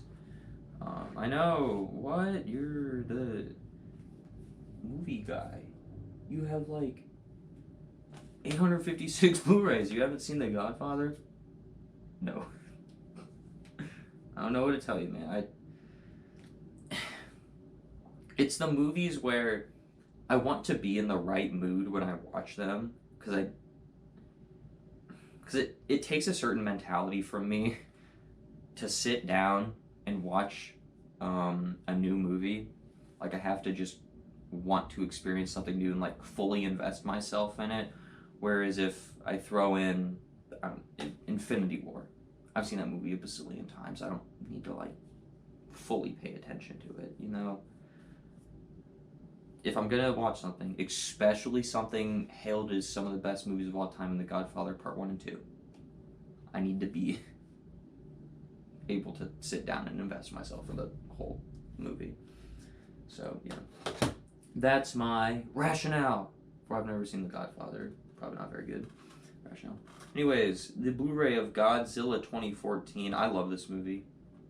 I watched this movie a lot when I was growing up, and I just think it's awesome. Then you have the 3-pack of Godzilla vs. Kong, Godzilla King of the Monsters, and Kong Skull Island. I like Kong Skull Island. I really liked Godzilla vs. Kong, and I really like Godzilla King of the Monsters. So, yeah. Fun franchise of, you know, monsters beating the shit out of each other. Then you got the 4K Steelbook of Godzilla vs. Kong, which was one of my favorite movies of last year. I know it's a dumb, stupid, fun movie, but I'm dumb and stupid and had fun with the movie. Goodfellas, a Martin Scorsese classic that I have not seen. A lot of people say this is Scorsese's best or one of Scorsese's best. I just haven't seen it. Haven't seen it. And you got Goonies. I don't think this is 4K now. It's just normal Blu-ray. But yeah, Goonies, classic movie. I really enjoy Goonies. Then you got Goosebumps with Jack Black. I actually really enjoyed this film. Yeah, it's like I'm dying. This is like a horror film that you can introduce people to horror with. It's only rated PG. It's a very tame horror movie, but really fun horror movie. So if you aren't really into horror yet, maybe check that one out.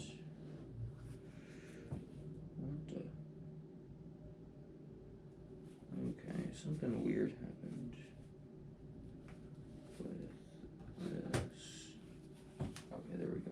Sorry, those were out of order.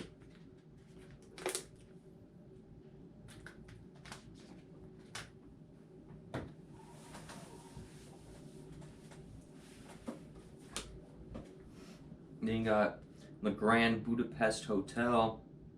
This movie really disappointed me. I didn't see it in theaters, but I got it on Blu-ray for Christmas last year, I think. It was just one of those movies I was like, I really want to see that. I really wanted to see it. And then, okay, that was fine. Yep. Then you got Gran Torino. A really good by Clint Eastwood. Clint Eastwood always does good films. Like, great films. Sorry, excuse me for dissing the master of movies. You know, Clint Eastwood's been in the business for, I don't know, 60 years now for good reason. Gravity. Yeah, I enjoyed this film. It's fine. It's kind of Sandra Bullock floating around in space for an hour and a half. So, you got Grease, the 4K, 4K Steelbook. I actually enjoyed Grease a lot more than I thought I was going to. I'm not really big on musicals at all, but I thoroughly enjoyed Grease. To move things around. The 4K of The Great Wall. Yeah, I enjoy this film. Matt Damon, action movie, have me sold. Got some other cool casts in there with like Willem Dafoe and Pedro Pascal. So yeah, Green Book got a few nominations at the Oscars a few years ago. Don't know if it won anything, but yeah, I like the two actors on the cover here. I want to check it out eventually. Oh boy, The Green Knight, an A24 film from last year that was not what I expected. Yeah. I don't know. I kind of expected like a Lord of the Rings style medieval thingy, and that is not what The Green Knight was at all. So yeah, I thought it was okay. I don't know in what context I'll watch it again, but I own it. The Green Mile on 4K. I haven't seen this. But I've heard it's very good, very good. I believe it's based off Stephen King. I don't know. Directed by Frank Darabont.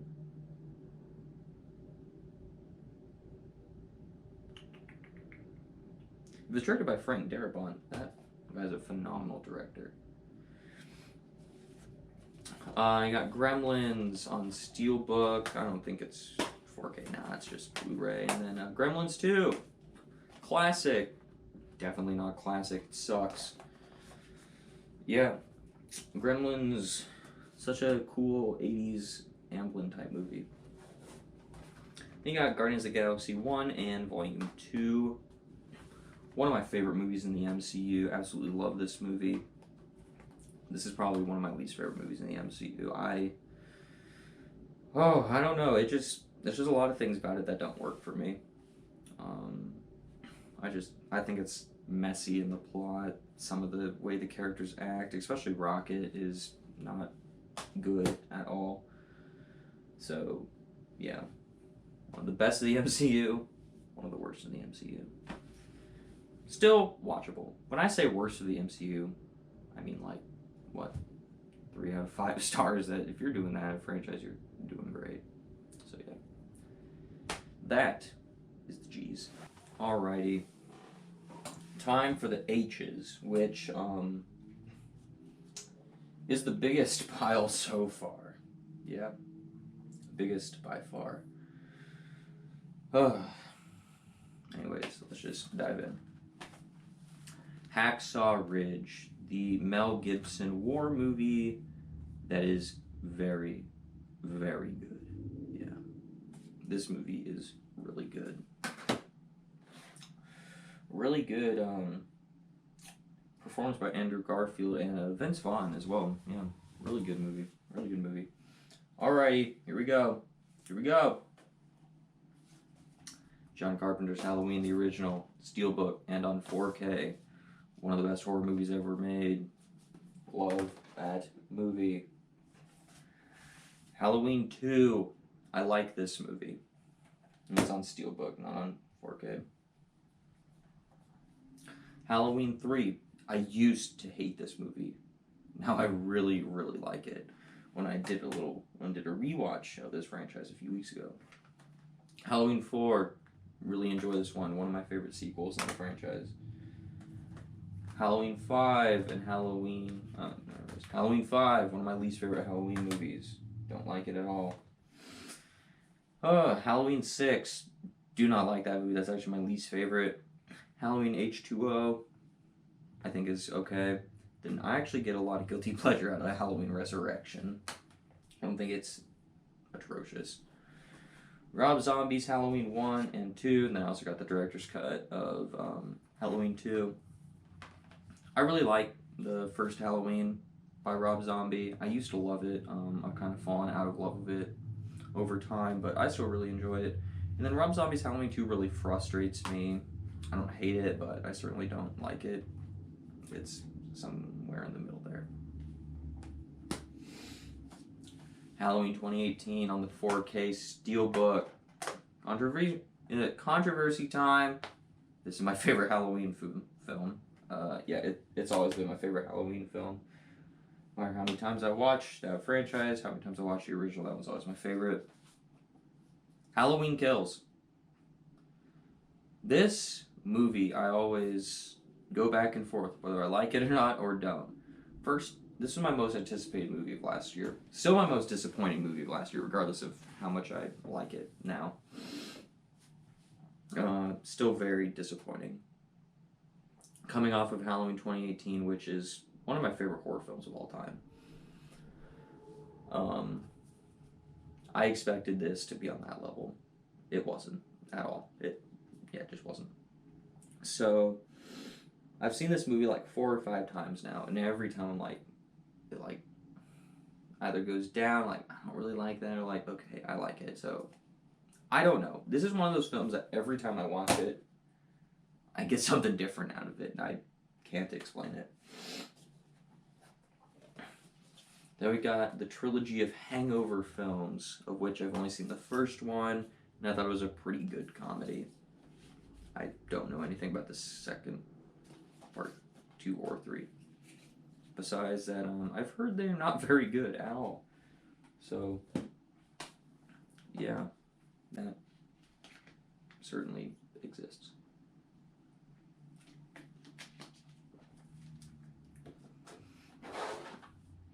What's this? Oh, Happy Death Day. The guy that made Freaky also did this, where it's Groundhog Day, but a slasher movie. So that's always fun. I don't think that one's quite as good as Freaky, but I like it. I like it, and then I don't really care for the second one at all, which kind of explains why I don't own it. Even though I own a lot of things I don't like. Anyways, that's besides the fact. Anyways, let's just ignore that. Harry Potter time, Harry Potter time, Harry Potter time. Boop-a-doo-doo-doo. Here we go. The entire Harry Potter franchise. I have a lot of nostalgia for this franchise. I watched it a lot while growing up. If you like fantasy movies, it's a very good franchise. I don't really know what else to say. I just really like that whole franchise because, yeah, I just do. The Hateful Eight in this awesome, I don't know, cover. Excuse me for coughing so much. But this movie hasn't been released on 4K or Steelbook yet, so I just have this. This is one of my favorite movies of all time. I adore this film so much. This is my favorite Tarantino film. Always has been. Maybe always will be. Who knows? Love that movie. I get the criticisms towards it, though, that people think that it is too slow and a little self-indulgent of Tarantino. To me, those things don't bother me, but I understand those criticisms. It's also one of the few mystery movies that actually caught me off guard with the mystery. So if you can do that in a movie, good job to you. Next up, you got The Heat. This is one of my favorite comedies. The first time I watched this was actually with my grandparents. So, ooh, that's a fun movie to watch with your grandparents. Then you have the David Harbour Hellboy movie, which was not very good at all. So yeah, I don't know why I have this. But oh well. I don't really know if I've seen the other ones, but You got 8 of the 10 Hellraiser movies, which I haven't seen any of them. But I'm planning on starting watching these probably in the next week. Next week of when I'm recording this. I'm recording this on September 13th. And it's posting on October 5th. October 1st, so yeah. That's cool. Then you got this Steelbook of Hercules, not 4K, but I always like The Rock and things he does, so yeah, can't really go wrong with The Rock. I've never seen it though, so I can't comment on it. Hereditary, one of my favorite horror movies of all time. One of the few A24 films that I really like. A24 is really hit or miss for me. I either really enjoy your movie or I really do not. Hereditary, one of those movies I really enjoy. So yeah, awesome, creepy atmosphere movie. Hidden Figures. Yeah, this movie's really good. I just don't really have a whole lot of, I don't know, desires to watch movies based off true events, if that makes sense. So, yeah. The ones I do watch they're all really good, but I just don't have that rewatch factor to me. Then you got The Hitman's Bodyguard and The Hitman's Wife's Bodyguard. Both of these are just really dumb, fun action movies that are just there to let stars be movie stars.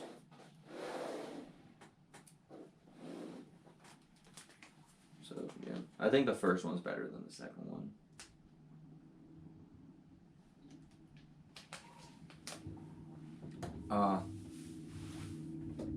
Julio, here we go. Got the trilogy of Hobbit movies, but there's 4. Oh, yeah. So I got Desolation of Smaug twice on 3D Blu-ray, and then, actually, the first Steelbook I ever got. Yes, isn't that cool? So, yeah. I love this trilogy. I might even like it more than the Lord of the Rings trilogy. Some of that might have to do with nostalgia, but yeah, I love Middle Earth, so I don't dislike any of the movies in the Middle Earth franchise. But yeah, I don't know, love those Hobbit movies. Hobbs and Shaw, the spinoff of Fast and Furious. This is probably my favorite Fast and the Furious movie because it's just fun blockbuster with The Rock, Jason Statham, Vanessa Kirby, and Idris Elba. Hocus Pocus. I haven't seen this movie. I'll be watching this movie within the next 2 weeks because on September 30th, there's the sequel to this coming out on Disney Plus, and I'd kind of like to check it out. So, yeah, I need to do my homework on that one and watch it. Home Alone 1 and 2, Christmas classics. Yeah, if you want to be honest, these ones are the only Home Alone movies that are worth talking about. I like 3. 4, 5, and 6 can kiss my ass, but yeah. Both of these, Christmas classics. I watch these 2 movies every single year around Christmas time. Horrible Bosses 2. This is my favorite comedy of all time. I laugh out loud every single time I watch this movie. This one is very good. A very good sequel that is very close to being as good as the original.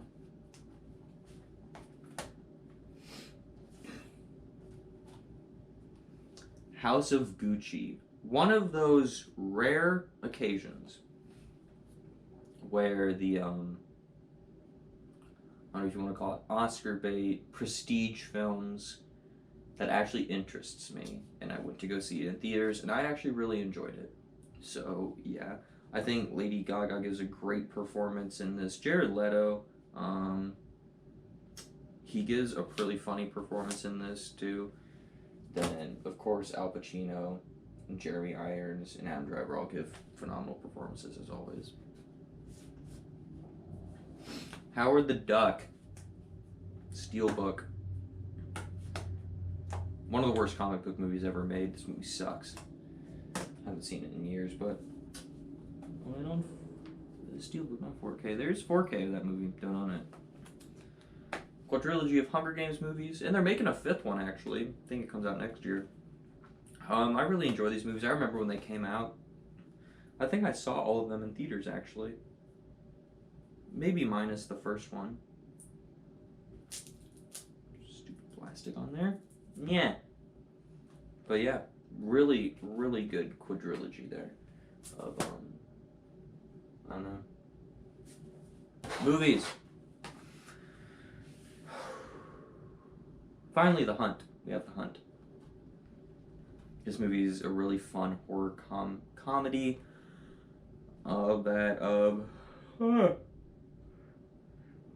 also a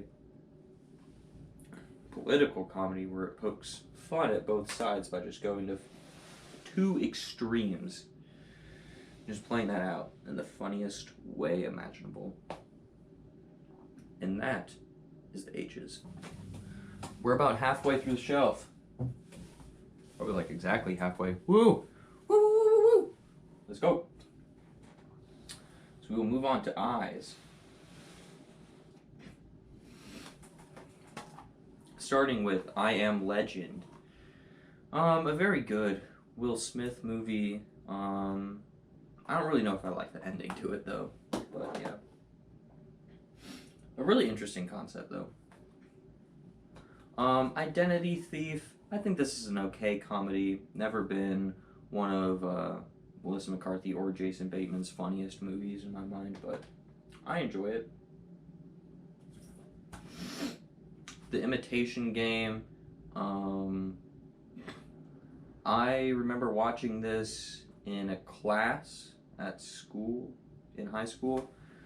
I think it was American AP US History. I enjoyed it. enjoyed enough to pick it up. Inception. Okay. I really enjoy this movie, but it's never been one of my favorite Nolan films, never been just one of my favorite movies of all time. I don't know. I've watched this movie like 3 or 4 times. It still confuses me. I just don't get it. I really don't. I don't know why. I just don't get Inception, guys. I'm sorry.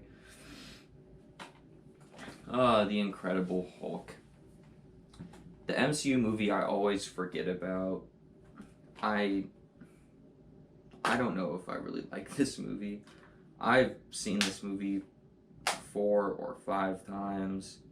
I just don't know if I like it. I really don't know. If I like it, it's very minuscule. I don't know. I don't know, man. Then you got this awesome booklet thing for the 4 Indiana Jones movies, which, you know, Indiana Jones 1, Raiders of the Lost Ark, original one, is a classic, one of the best movies ever made. I love Indiana Jones. So I really enjoy the first one and the third one. I like the second one and the fourth one. And they're making a 5th one. It's supposed to come out next year. Don't really know how I feel about that, but oh well. The 2 Independence Day movies. These are both just kind of dumb, fun alien invasion movies that I have fun with. I haven't seen them in a while. I remember when Independence Day Resurgence came out. So yeah. Which was like, what, 5 years ago? I'd actually be down for a 3rd movie in that franchise. The 4K Steelbook of Inglourious Bastards. One of my favorite Tarantino films. This is just so much fun. You get to see Brad Pitt killing Nazis. What else could you want in a movie and or life? Then you got the 4 Insidious movies. Number 1's probably my favorite, followed by number 3, and then 2 and 4. They're okay. None of these movies are phenomenal to me. I just think they're all kind of good to okay movies. So yeah. Not the biggest Insidious fan, but oh well. The 4K of Interstellar. This is probably the best looking Christopher Nolan film. Still a movie I think is really good. Yeah, really good. Not one of my favorite movies of all time. I wanted to love this movie. Instead, I just really, really enjoy the movie. So yeah. Not taking anything away from it. The Interview, which my Blu-ray disc, the thing's missing, I think, so the disc can't sit in here, so it just kind of flops around. It could fall out. A piece of the case just fell into my lap, so it can hide away in there. Yeah. I don't know. I thought that movie wasn't as funny as its reputation was. Yeah. I don't know. The Invisible Man, a great, great horror film from just a few years ago. Yeah, I love this movie. Really, really awesome cinematography in that movie as well, I will add. Then you got the trilogy of Iron Man films. This one, a classic superhero movie. Second one, one of a weaker MCU films. I wouldn't say one of my least favorite. I still enjoy it quite a bit. Iron Man 3, though, is actually my favorite Iron Man movie. I'm also not the biggest fan of the character of Iron Man. Not to say that I hate him or anything. I just don't adore him on the levels of everyone else. I really like the character and stuff. Love what RDJ does with the role. But yeah, it's just, I don't know. It's never been like one of my things. Like, yeah, Iron Man, best movie ever made. Speaking about the best movies ever made, okay. Got the It movies all on Steelbook, the newer ones, both 4K. Like I said when I was talking about Friday the 13th, Pennywise rivals Jason Voorhees as my favorite horror villain of all time. It Chapter 1, my introduction to horror movies, and still one of my favorite horror movies ever made, in my mind. One of my favorite creature features. I really like the 1990 miniseries, and I really like It Chapter 2. But the 1990 miniseries and It Chapter 2 come nowhere close to It Chapter 1 and how much I like them. And you got It Follows, a modern horror movie that I have not seen. I have not seen this one. I've heard nothing but good reviews about that film, so my guess is that's probably good. I, Tonya, the Margot Robbie ice skating movie. Not ice skating, figure skating movie, yeah. Has a lot of other great cast members in here like Sebastian Stan and stuff. I really enjoyed this movie. I haven't rewatched it since I first watched it, but I really enjoyed it the first time I saw it. So yeah, pretty good. And that is The Eyes. I'm beginning to lose my voice, y'all. So, oh well. I was smart and pulled out the J's as well. Let's move on to J's. Jackass Forever. This is the hardest I've laughed in a movie theater in a very, very long time. It was so damn funny. Yeah, it. I don't really know how to properly compose thoughts about a Jackass movie. Like, did it make me laugh? Yes. Did they show penis? Yes. Did they ingest body fluids? Yes. Did they do stupid things? Yes. I don't know how to, rate that or talk about that, but I laughed. What that says about my maturity, I do not know. Jack Frost and Jack Frost 2. These movies are awful. They're awful. But I have so much fun with them. They are the definition of guilty pleasure movies. And I recently rewatched the first Jack Frost movie, don't know why, but I did, randomly in August. It has Wally Weaver from Watchmen in it, so there's always a way to tie everything back to Watchmen, isn't there? Yes, of course, there is. Then you got the 2 Tom Cruise Jack Reacher films. I have not seen either of these, but Tom Cruise gives 110% when making his movies, so yes, whatever he is like in real life. A story for a different day. Or, I don't know. Whatever, let's not talk about that. Let's talk about Jaws. This awesome franchise. Yeah. Now, original one, classic, one of the best horror movies of all time. All 3 of these movies are not good at all. With Jaws 4 being one of the worst movies I've ever seen in my life. Yeah. Horrible franchise, but has an amazing best of all time kickstart. Speaking of best of all time, the John Wick trilogy on 4K Steelbook. Limited edition, holy crap, there's only 20,000 of these in the world. I have one of them? Okay, that's actually awesome. Anyways, yes, so that makes me even happier. I adore John Wick 1 and 2. Those 2 movies are amongst my favorite movies ever, like, of all time. I really like John Wick 3. I think it's the definitive action franchise of my lifetime so far. So, yeah. We will see what John Wick 4 does next year, but they could have wrapped it up perfectly with John Wick 3. They could have. They could have. They dropped the ball in the story department and want to make more. I think it should have been a trilogy. That's my piece on it, but whatever. Jojo Rabbit on 4K.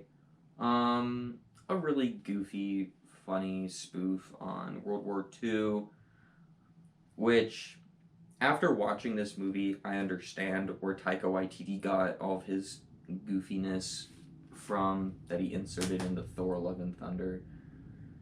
Because Jojo Rabbit is very much a spoof on war movies and a satire on World War II. I don't think that works in Thor, but this isn't about Thor, it's about Jojo Rabbit. Works for me in there because it's trying to be a spoof. Doesn't work for me in Thor: Love and Thunder. Joker 4K, right? Yeah, 4K Steelbook. This is one of my favorite DC movies. Yeah, I think Joaquin Phoenix killed it in that role, and I think he won the Oscar for that, rightfully so. I don't think there's any competition that year. Yeah, that's one of the best comic book movies of my time. Certainly one of my favorite DC movies of all time. Judas and the Black Messiah. One of my favorite movies from last year. Such a powerful movie with the message it tells. And it's one of those movies that's a true story movie that I really enjoyed. And yeah, I think it's a very, very good movie. Then you got Jumanji Steelbook. Oh, it's on 4K. Damn. 4K. And then the two ones with The Rock. I think Jumanji Welcome to the Jungle is my favorite of them. The first one with The Rock. So, yeah. Speaking of The Rock, you got Jungle Cruise. I really enjoyed this movie. Came out last year. I just enjoy seeing The Rock do something, and yeah. Reminded me of Pirates of the Caribbean. So Pirates of the Caribbean with The Rock. Let's call it that. And then the 5 movies in the Jurassic Park franchise minus Dominion, which came out this year. Don't have that one yet.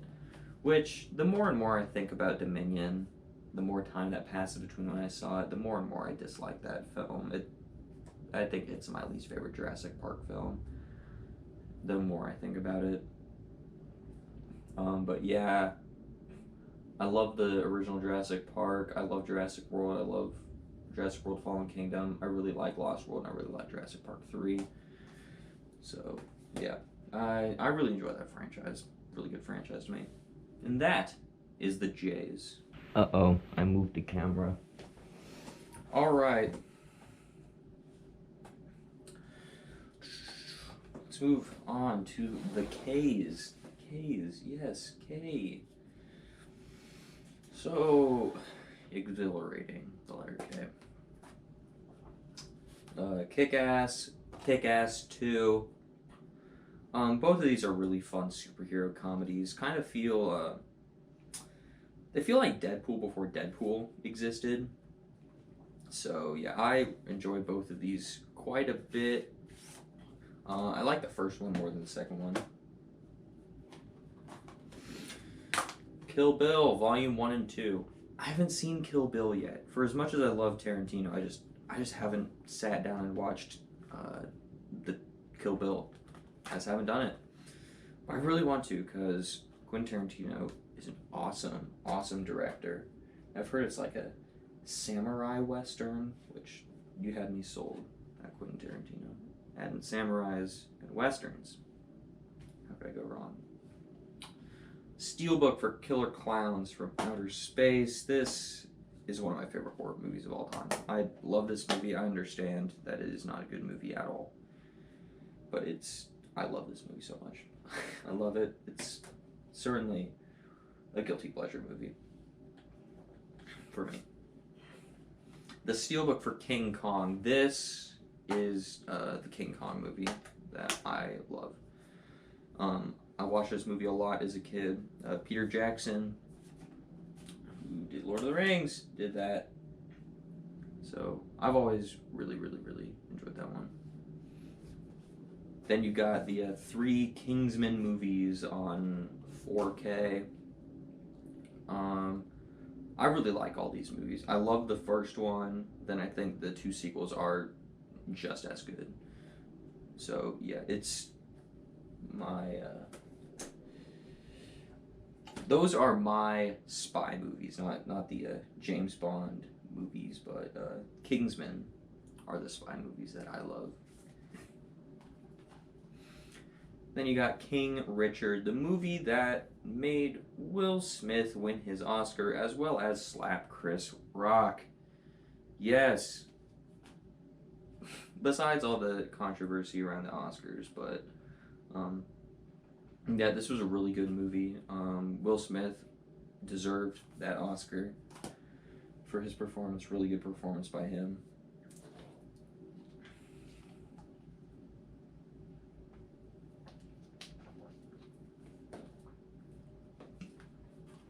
You got Knives Out, a very good murder mystery that, I don't know, I didn't love it as much as everyone else, but I still really enjoy it, so yeah.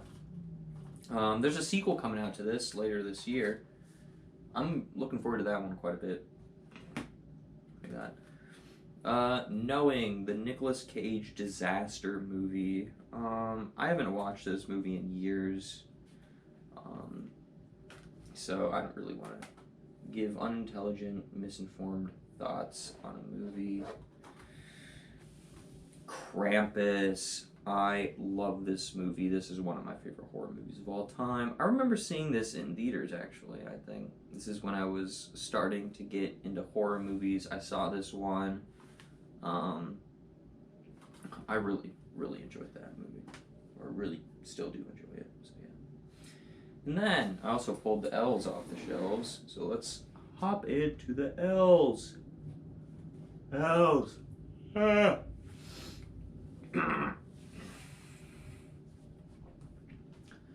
Last Night in Soho, a really good horror movie from last year. I still really enjoy this movie, but I don't know, I think I just had newness bias when I saw it and said I loved it, it's best of the year. I think I had it in my top 5 last, best of the year. I don't really think I'd go that high on it anymore, but I still really enjoyed that movie. Then you got Last Stand. This is just a fun Arnold Schwarzenegger action movie. And actually the standout in this movie is Johnny Knoxville, man. Johnny Knoxville's humor in that movie is hilarious. And you got the Lego Movie. I remember when this came out. When I was a kid, I was a Lego addict. So the Lego Movie was a hit for me. I really like that movie. Oh, speaking about movies I love the Leprechaun movies. I do not love this franchise at all. It's a rough franchise to get through. I honestly think that the best of this franchise is like a 3 out of 5. Not a good franchise at all. Not at all. So yeah.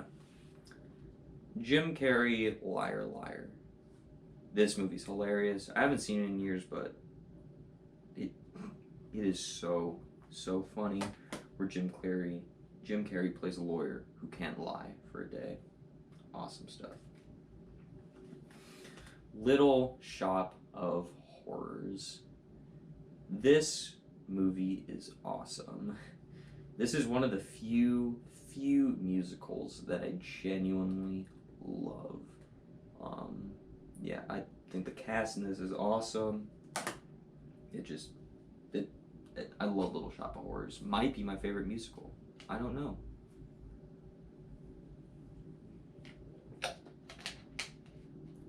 I do not know. Live, Die, Repeat. Yeah, The Edge of Tomorrow. I don't know. I have it under L for Live, Die, Repeat. A really, really good action movie. That the trailers. The trailers for that movie look like garbage, so no one went to see it, including me. And I watched it and I was like, damn, that's actually really dang good. Logan, one of the best superhero movies ever made. This is probably my favorite of the X-Men movies. But yeah, what a phenomenal send-off to Hugh Jackman's run as Wolverine. That's one of those things where the actor is synonymous with the character, where I physically don't see how anyone could do a better job than Hugh Jackman. I really don't. The Lone Ranger. People hate on this movie so much. It bombed at the box office, got horrible reviews. I adore this movie. I love this movie so much. This is one of my favorite westerns. I love The Lone Ranger. If you hate that movie, you're smoking crack.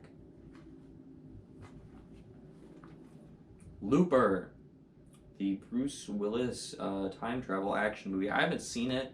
A lot of people say this is one of the last great Bruce Willis movies. I haven't seen it.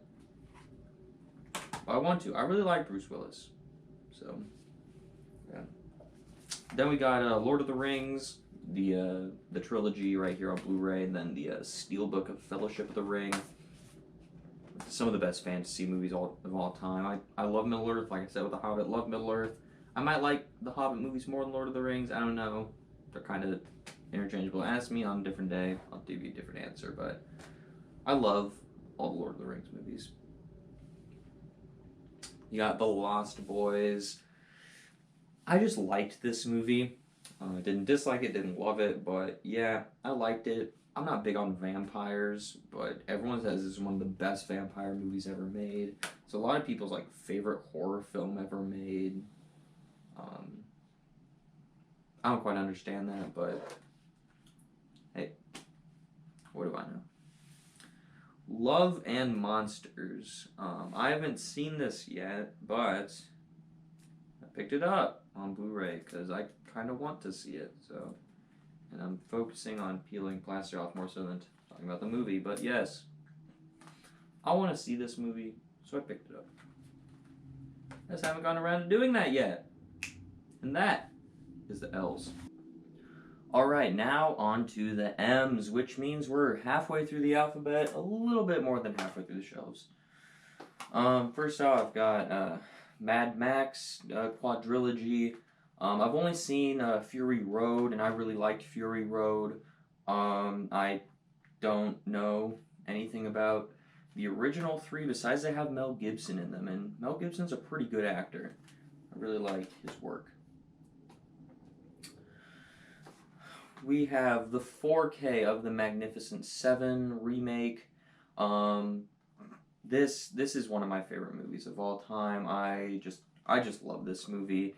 It's just such a fun western that I always get goosebumps when I watch this film during like all the shootout scenes and stuff. And I really like the third act in this film too. It's really good, like a final battle. So. Yeah, I've always loved that movie since I first saw it. You got Malignant.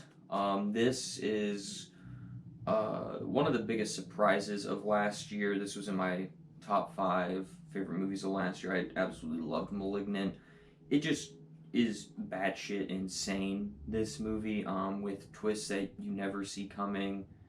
Yeah, I love this movie. It's one of the best horror movies I've seen in the past few years, so really, really enjoyed Malignant. Then you got the Steelbook for Mandy, one of the Nicolas Cage horror flicks, not in 4K. I am waiting to watch this movie with my mom sometime because her name is Mandy, and I told her when I got this that I'm going to make her watch it with me. Just haven't found the time to do it yet, but it'll happen. You got Man of Steel, the Zack Snyder Superman movie. I know I've seen this before, but it's been many, many years, so I don't really have anything to say about it. Sorry. I'll rectify that soon because, like I've said before, at other DCEU movies, I'm going to watch them all before Black Adam, kind of refresh myself. So, yeah. Within the next month, I will have intelligent thoughts on Man of Steel. Then we have the Clint Eastwood Man with No Name trilogy, also like the Dollars trilogy, as it might be known as. So you got Fistful of Dollars, A Few Dollars More, and The Good, the Bad, and the Ugly. I haven't seen any of these, but these are the movies that Clint Eastwood is most known for. Some would say are the best westerns of all time. Yeah, I just haven't checked them out yet. You got The Martian. This is my favorite Ridley Scott film. As much as I love Alien, I think this is Ridley Scott's best film. It's also one of my favorite films of all time. I love The Martian. It's got Matt Damon. I love Matt Damon, probably my favorite actor of all time, where he's on a spaceship and then he gets marooned on Mars. And it's just a really, really interesting story of how does he survive on Mars by himself for like 5 years or something like that. It's a really, really damn good story. Next up, we got a triple feature of The Matrix, the original trilogy, and then The Matrix Resurrections, which came out last year. This is not my franchise. I border on hating all three of the Matrix sequels. I think they're all pretty awful. And then the original Matrix, I just think is okay. It's not one of those things where I'm like, yeah, I adore the first Matrix. It's one of my favorites. Like, no, I don't necessarily get that out of it. So it's just not my franchise to begin with. And then you get the really bad sequels that pretty much everyone, agrees on, aren't as good as the first one. So yeah, it's just not my franchise, unfortunately. Then you got the 4K of Mayhem. This is kind of like the Belko experiment, but a little bit different. For my money, I think the Belko experiment's better than Mayhem, but this one's pretty entertaining too. Basically, it's just office building, but it gets pumped full of like gas that makes you go crazy, and then everyone starts killing each other in the office building, pretty much. So, yeah. And then you got the trilogy of Maze Runner movies. I've always enjoyed all of these movies. I'm pretty sure, I know I saw Death Cure in theaters. I'm not sure about the first two, but I've always enjoyed these trilogies. I like the dystopian future movies, like Hunger Games, like the Maze Runner movies. Yeah, so I enjoy them. They're not amazing, best movies ever, but they're good. Then you got the original Men in Black trilogy. I don't have that one that came out a few years ago with Chris Hemsworth, but yeah, that one's just kind of okay. Yeah, the first one is just a really, really fun movie. I've always really liked the third one. I don't really remember the second one all that much, but yeah, pretty fun trilogy. Like even though they're not like the best movies of all time, they are just really fun, entertaining, different spin on the world of aliens and stuff. So, yeah. Oh, Microwave Massacre. The movie that I say is the weirdest movie I own, because this movie is weird and it's not good.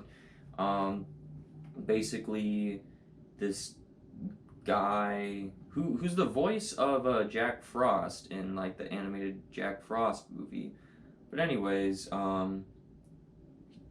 just starts killing people with a microwave basically, and like cooking them. I don't know. It's like so low budget, and it's just not good. Crazy ass concept. I just don't enjoy it. Oh boy. Midsommar. Directed by the same guy who directed Hereditary. I don't really like Midsommar. I understand how masterfully crafted and shot and all the technical aspects that go into this film. I can't and will not take away from this film. Like, on technical level, this film's great. I just don't get any enjoyment out of it. It's one of the few horror movies that genuinely grosses me out when you have the orgy scene and then the guy drinking a woman's blood from down there. Yeah, it is no, that stuff is disgusting. Can't believe they put that shit into a film, but yeah, I don't know, man. Midsommar is one of those films where you either love it and it's like one of your favorite horror movies, or you don't like it at all. There's no in between. I've yet to meet someone or hear someone give like a middle of the road take on Midsommar, so whatever. Got the 6-movie collection of Mission Impossible films. This is one of the longest running action franchises, right? Yeah. I think it started in like the 90s, the first one, or 2000.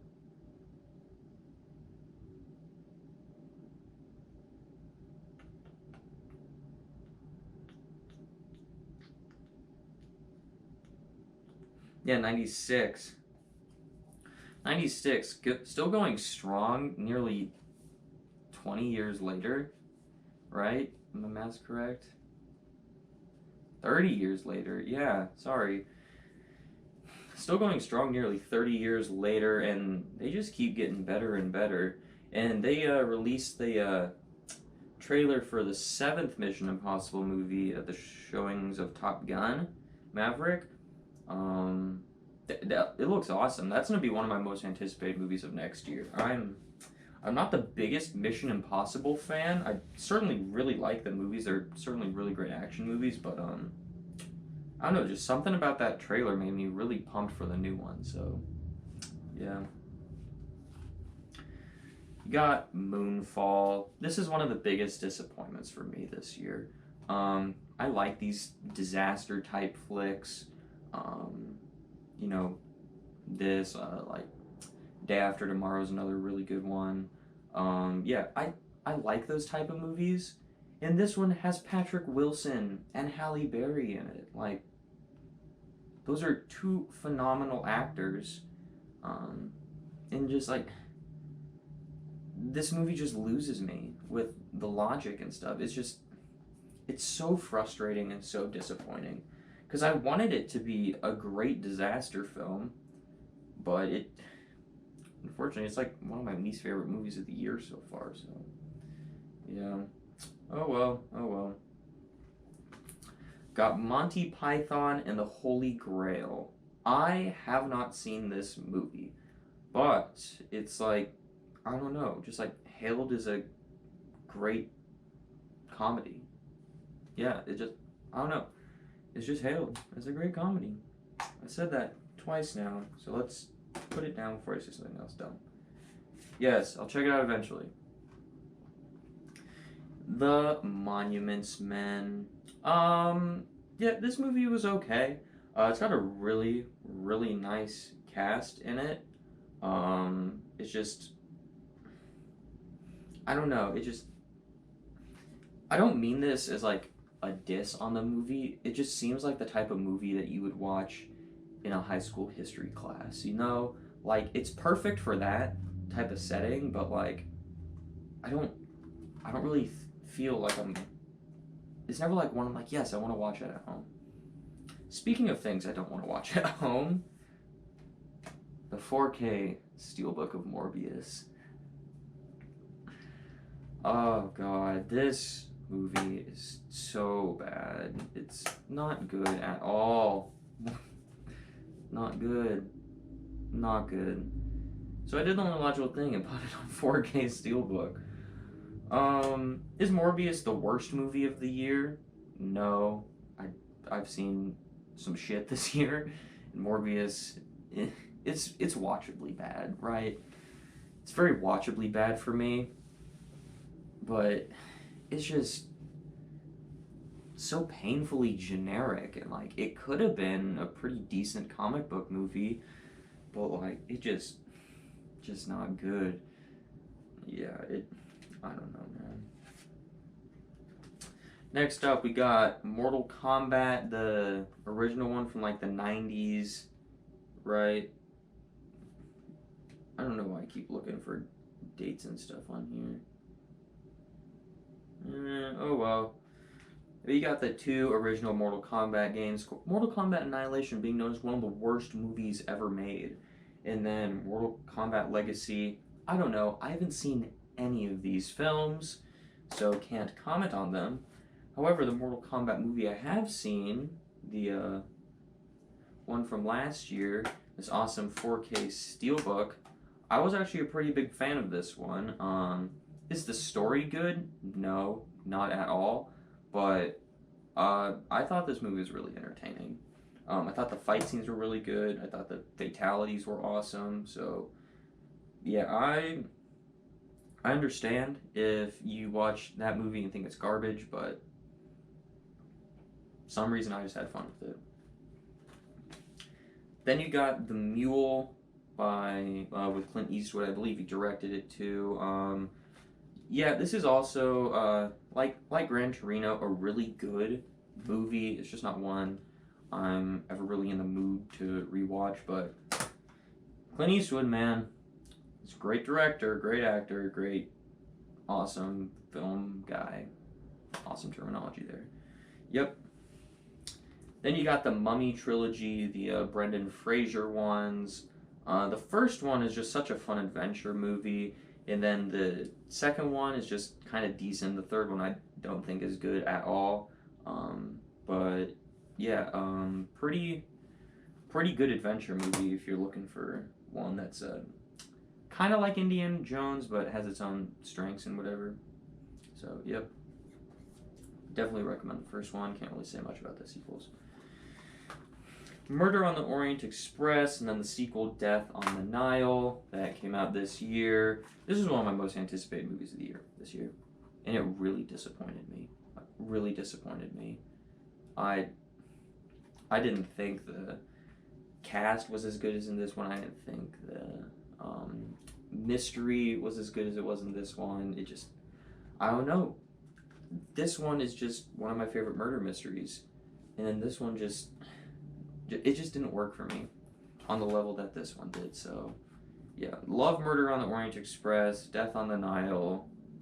I'm not a big fan of. Not a big fan of. I'm not a fan of. You got My Bloody Valentine, then My Bloody Valentine 3D. Yeah, these are okay horror movies. They're pretty good. If you want a Valentine's Day horror movie, I would say check them out. They're not best horror movies of all time. They're just fun horror movies that take place on Valentine's Day. I like the minor killer and like the backstory and stuff they kind of give and stuff. So I really like the ending of the original one. I really like that ending. So yeah. My Cousin Vinny. This movie is hilarious. One of my favorite roles by Joe Pesci outside of Home Alone, if I'm being honest. Yeah, this movie is hilarious. So, if you haven't seen My Cousin Vinny, definitely check it out.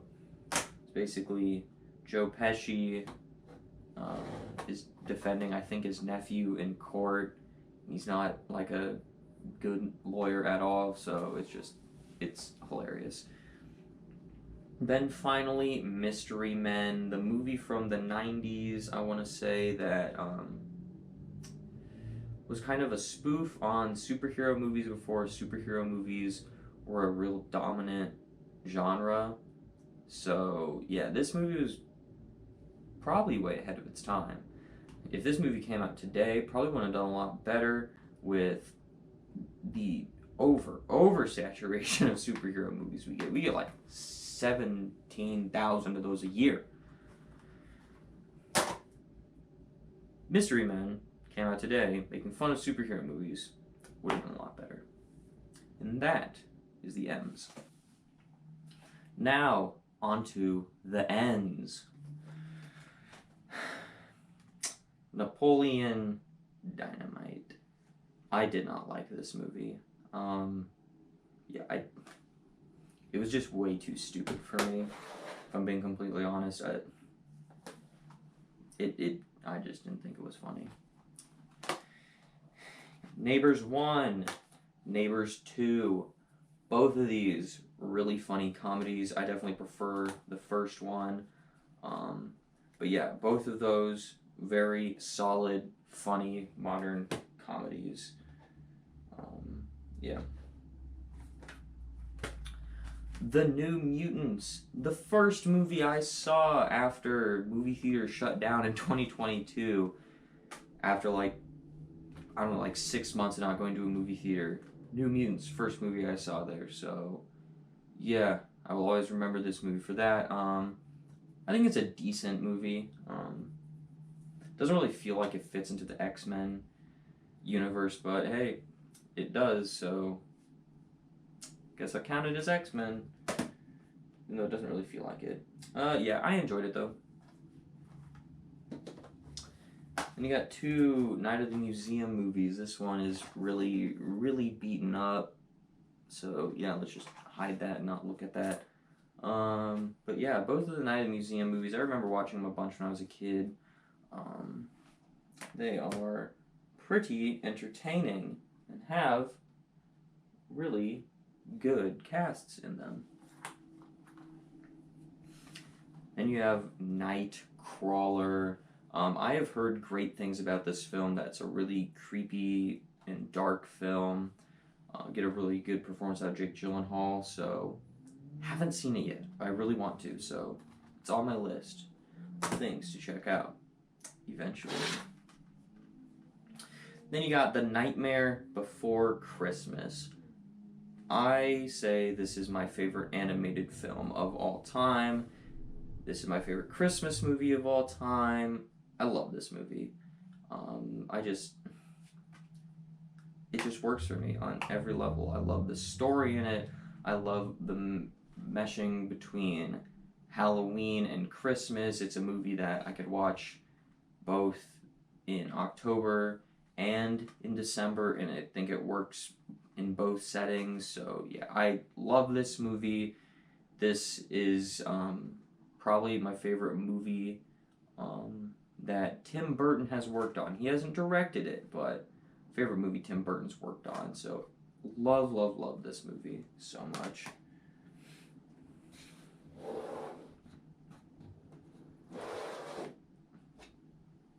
All right.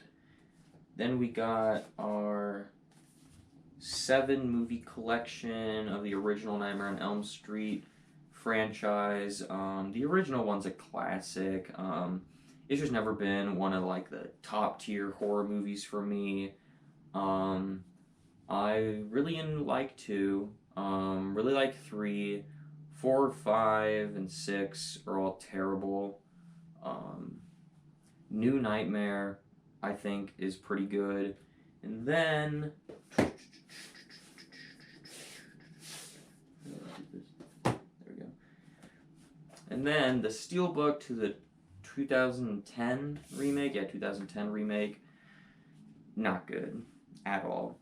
But I think this movie's a lot better than people make it out to be. People make this out to be as like one of the worst movies ever made, it seems like. It's not. I think Jackie Earle Haley, Watchmen, I think does a pretty good job as Freddy. Just, he was given pretty shit movie. So yeah, I'd be down to see him again. It's Freddy, honestly. Come on, we got Michael back, we got Candyman back, got Chucky back. Where the hell are Freddy and Jason, man? I don't know. The 4K of Nobody. Saul Goodman doing John Wick. I'm sold. This movie was awesome. Yeah, it's basically John Wick, but with someone else. But you know what? I don't care. I like that formula. So I really enjoyed Nobody. One of the best movies of last year. So yeah. Now You See Me. Now You See Me 2. These are two pretty good heist movie, like magician heist movies. I enjoy both of them. I'm surprised we didn't get a third one, if I'm being honest. I would still like to see a third one, but yeah, I thought they were both pretty good. I think the first one's better than the second one, but oh well. I am definitely down for another movie in that franchise. Then you got The Nun, another one of these Conjuring universe things. This one is not good. It's really not good. I don't know. This is probably my least favorite Conjuring movie. So, yeah. That is the ends.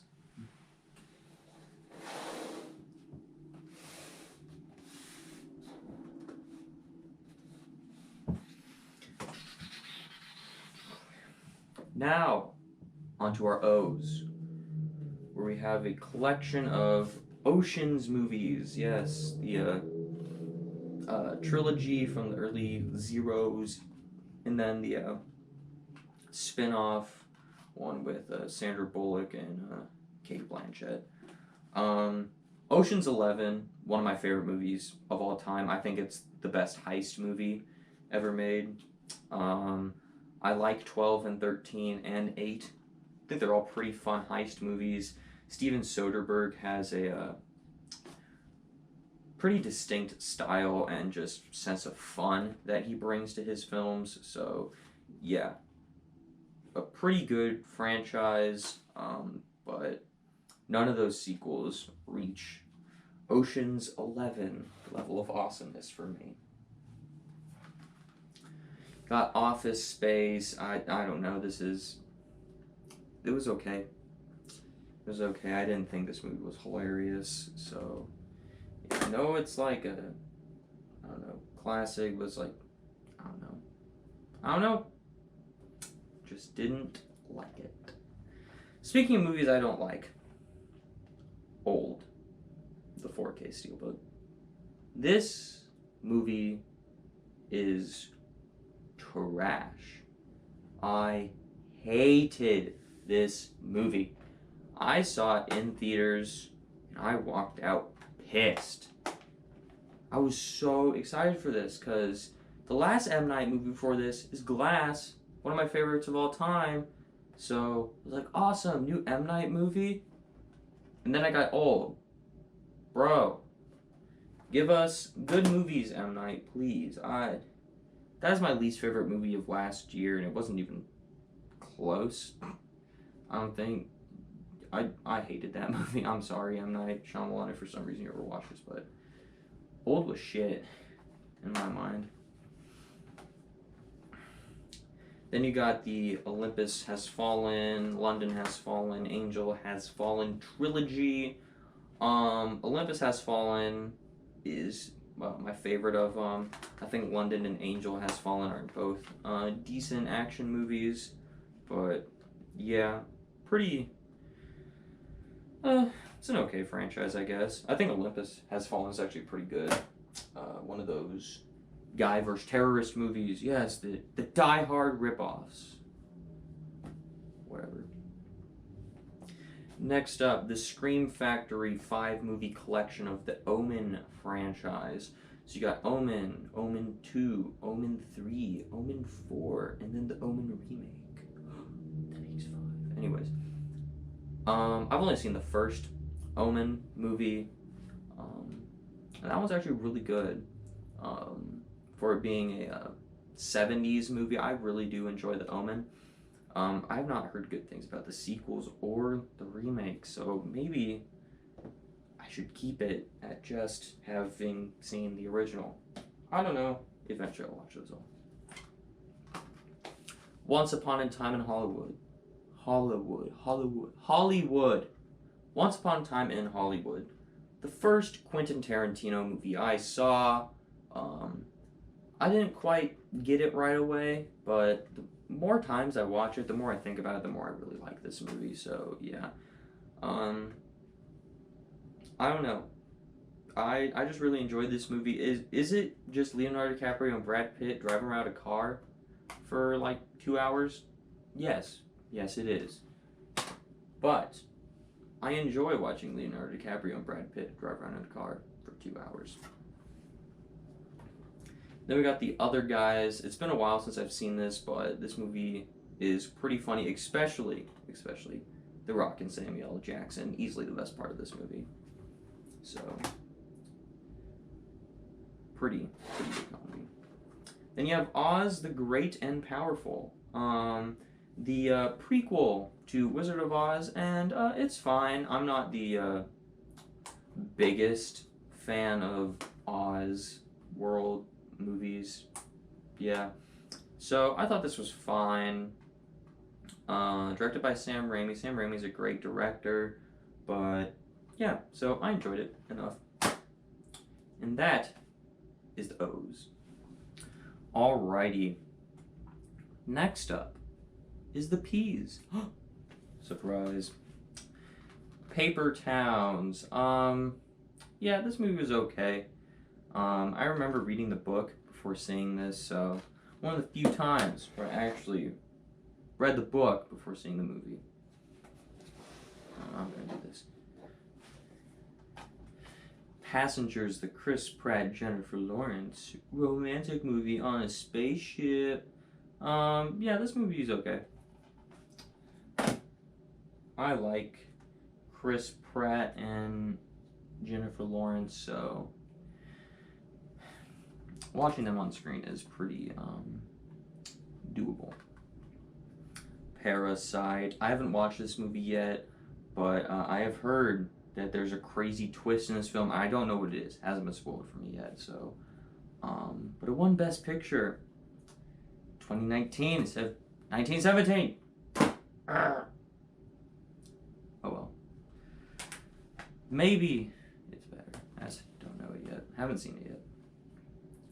Paul Blart 1 and 2. The first one I think is pretty funny. I have a lot of nostalgia for it. The second one I don't think works at all. It's just, it was made way too late. A sequel, too late. But yeah, I really enjoy the first one. Is it stupid? Yes, it is, but I enjoy it. Then you have the two Percy Jackson movies. I've seen this one many times, and there's, yet again, plastic on the spine. Yeah. I've seen the second one only once before, but, yeah, first one was pretty good. Like a road trip adventure movie with, the gods, whatever mythology thrown in there. Then you got the Pet Sematary movies. The original one is one of my favorite horror movies of all time. Genuinely creepy movie. I have a lot of fun with Pet Sematary too, because you get Edward Furlong, John Connor. You get John Connor in here versus Clancy Brown, who gives an insane performance. Huh. That is hilarious. They credit Edward Furlong as being in Terminator Dark Fate on the back of this. That is hilarious.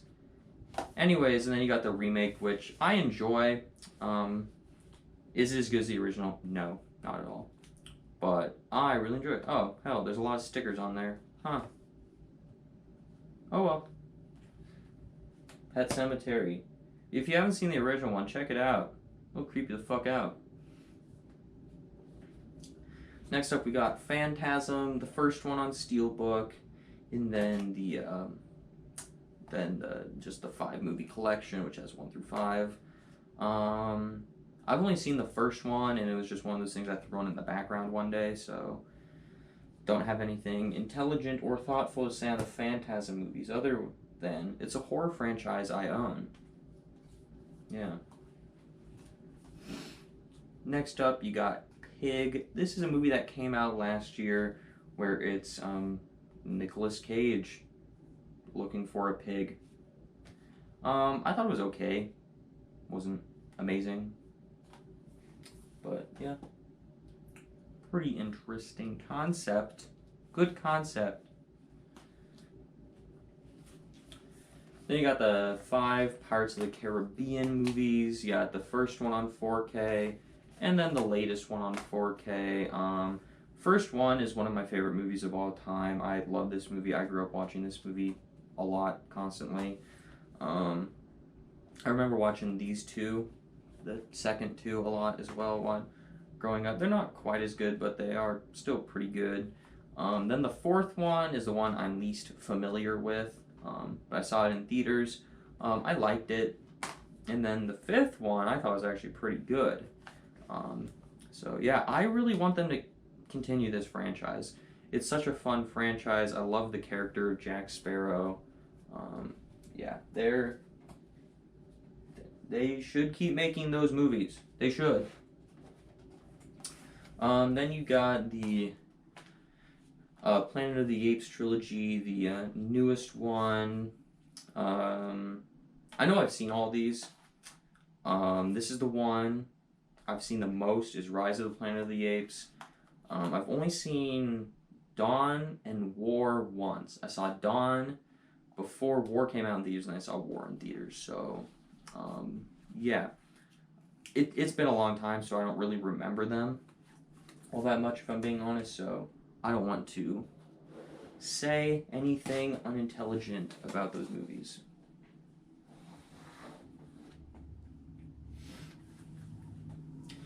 You got the Polar Express. I've seen this movie plenty of times. This is the movie me and my cousins would watch every single Christmas.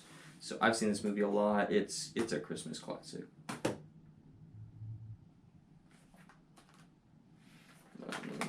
Cool. You got the Poltergeist films, of which I've only seen the original. And I thought the original was good, but I don't know. I just didn't love it on the level that a lot of people do. So yeah, and then I haven't seen 2, 3, or the remake. I've heard 3 is pretty bad. I've heard the remake is one of the worst horror remakes. Then I don't really know what the consensus is on 2, but I have the Poltergeist movies. Sorry, I hear one of my dogs sniffing around out there. So, yeah. Then you got the 4-movie collection of Predator. I really like the first Predator movie. It's a classic for a reason. Predator 2, I despise. I hate that movie. Predators, I have a lot of fun with. And then The Predator from 2018 is not a good movie at all. But I get a lot of enjoyment out of it. And then the newest one we got this year, Prey, was actually really damn good. So, yeah. You got The Prestige. This is one of my favorite Nolan movies. Yeah, I just think this movie's awesome with the two magicians and Christian Bale and Hugh Jackman just going back and forth throughout the entire movie, and just how awful their characters are, like, as people. They're just awful people, but it's so entertaining. So I love that movie. Then you got The Prince of Persia. I saw parts of this many years ago. That's about all I have to say on this one, because I genuinely don't remember anything about it. Promising Young Woman. This movie is incredible. This is one of those few prestige films that I adore. And I adore this movie.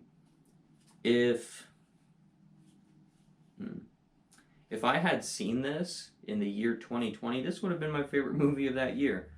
Not like there are many movies that came out that year, but yeah, this would have been my favorite movie that year. Incredibly good movie, incredibly powerful messaging, and it's phenomenal. If you want a really, I guess, underrated movie, check out Promising Young Woman. It is really, really good. Then you got The Protege, probably one of the most underwhelming movies of last year. When you have Michael Keaton, Maggie Q, and Samuel L. Jackson in a movie, that's an action movie. I expect a lot more than this. It was just kind of a dud to me. Then you got Alfred Hitchcock's Psycho from 1960. This is a classic. It's one of those best of all time horror movies. It's just a movie I appreciate what it did for horror, then I enjoy. So I really like this movie. Not taking anything away from it. It's just not one of my favorites. Speaking of movies that is not one of my favorites, the Psycho remake is garbage. Fuck this movie. I hate it. The only good thing about that movie is that you get to see Vince Vaughn jacking it to some chick in the shower. So yeah, that's awesome. Psycho Gorman. I have heard that this movie is wild and insane. I have not seen it yet, so I can't make my own comment on it. Pulp Fiction. One of the just...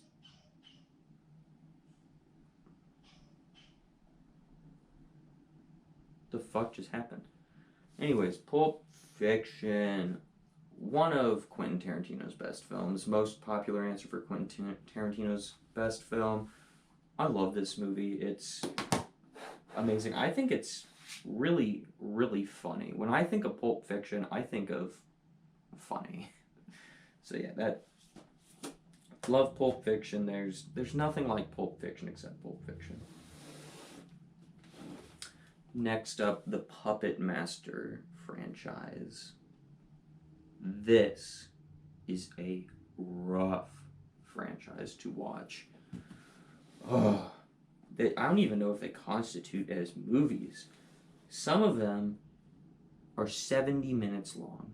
Like, literally just over an hour long.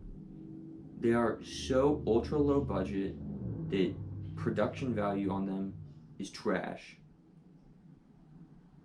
It is... I don't even know if there's a good movie in that franchise. It is rough to get through those. Then wrapping up the P's, got 5 Purge movies. I like the first Purge, but when you have a concept like the Purge, you don't want the home invasion. You want what the Purge Anarchy and all the other movies give us. The outside world on the Purge. That's what we want when we watch a Purge movie. Purge election year, I think, is fine. I really enjoyed the first Purge, and I hated the Forever Purge. It's legitimately racist. So, yeah. That is the P's. Coolio. Alright, so moving on to Q. It's just the Quiet Place movies. Quiet Place Part 1, Quiet Place Part 2. Both of these phenomenal. Both of them some of my favorite horror movies of all time. Some of the best creature features. Definitely the best modern creature features we've gotten. So, yeah, both of these movies are amazing. Some of my favorites of all time. The first one's a really big surprise for me because I had no intent of seeing it, but I was at a drive-in and this was the second movie playing and stayed, and I was blown away how much I loved that movie. So I can't wait for a third one. I genuinely can't wait. In A Quiet Place Part 2, I was going to see Thursday night, the opening night, and then the world shut down from COVID. I had to wait a year to see that movie. That bothered me. It was like a week away from releasing. Ugh. Anyways. Oh, I have to flip these upside down. Yeah. Cool. Now, onto the R's. The Rambo collection. Finally watched these about a month or two ago. I really enjoyed them. I think the first one's my favorite. Then the second one would be next. Then the fourth. Then the fifth and third one are kind of tied at the bottom for me. So, yeah, pretty good franchise overall. Then you got Rampage with Dwayne Johnson and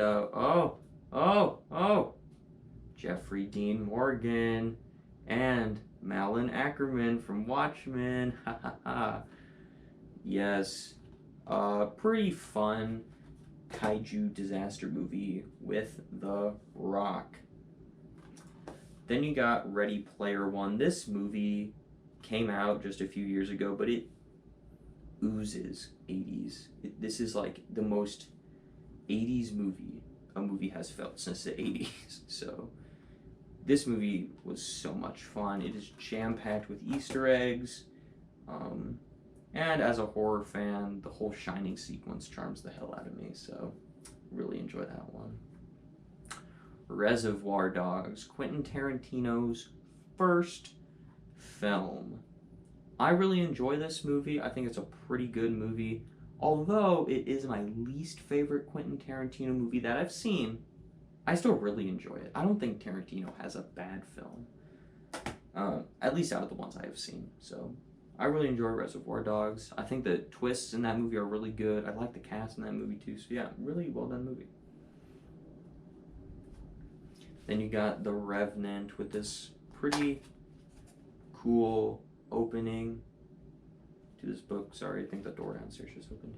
Anyways, yeah, it's really cool opening. This is the movie that I believe DiCaprio won his Oscar for. Yeah, I think he won his Oscar for this movie, which he should have won years before in a movie we'll talk about later. Yeah, DiCaprio, great actor.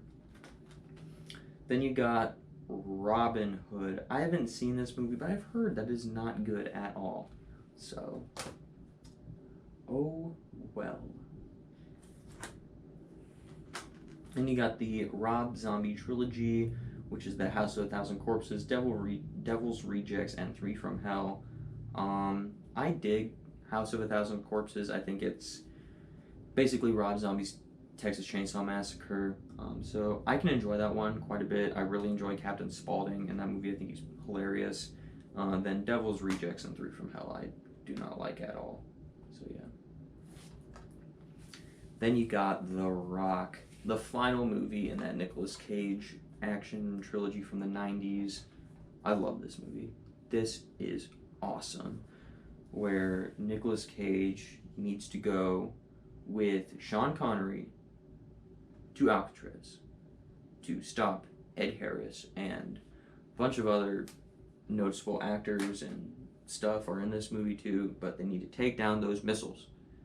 Awesome, awesome, awesome movie. Then you got the Rocky collection. Like Creed, haven't seen the Rocky movies yet.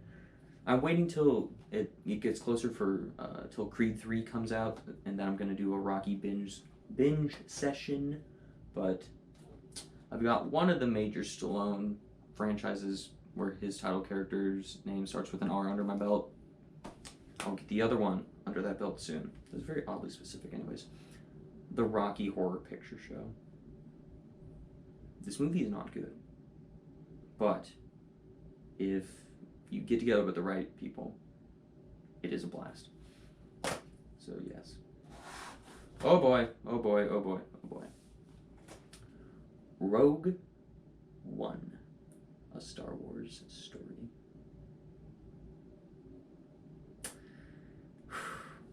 This is my second favorite Star Wars movie.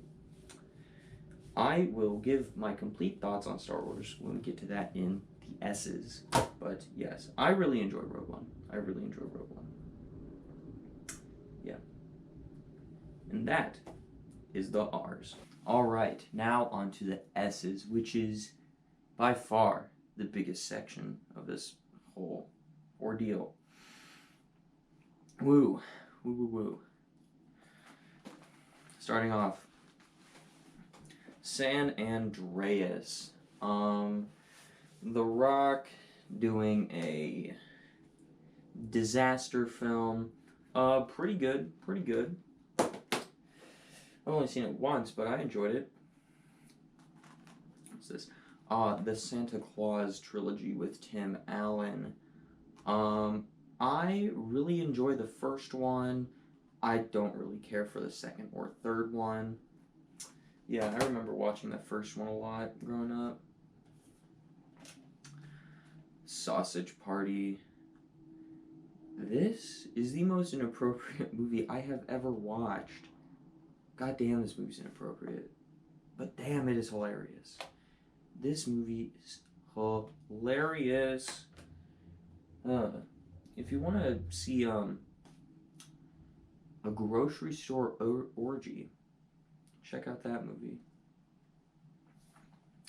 Then we got the 8-film collection from Saw, as well as the 4K steelbook of Spiral from the Book of Saw.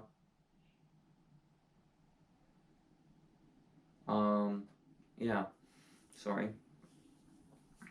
I think the Saw franchise is a really bingeable franchise because they just all bleed together so nicely and stuff. I think that's one of the strengths of the franchise.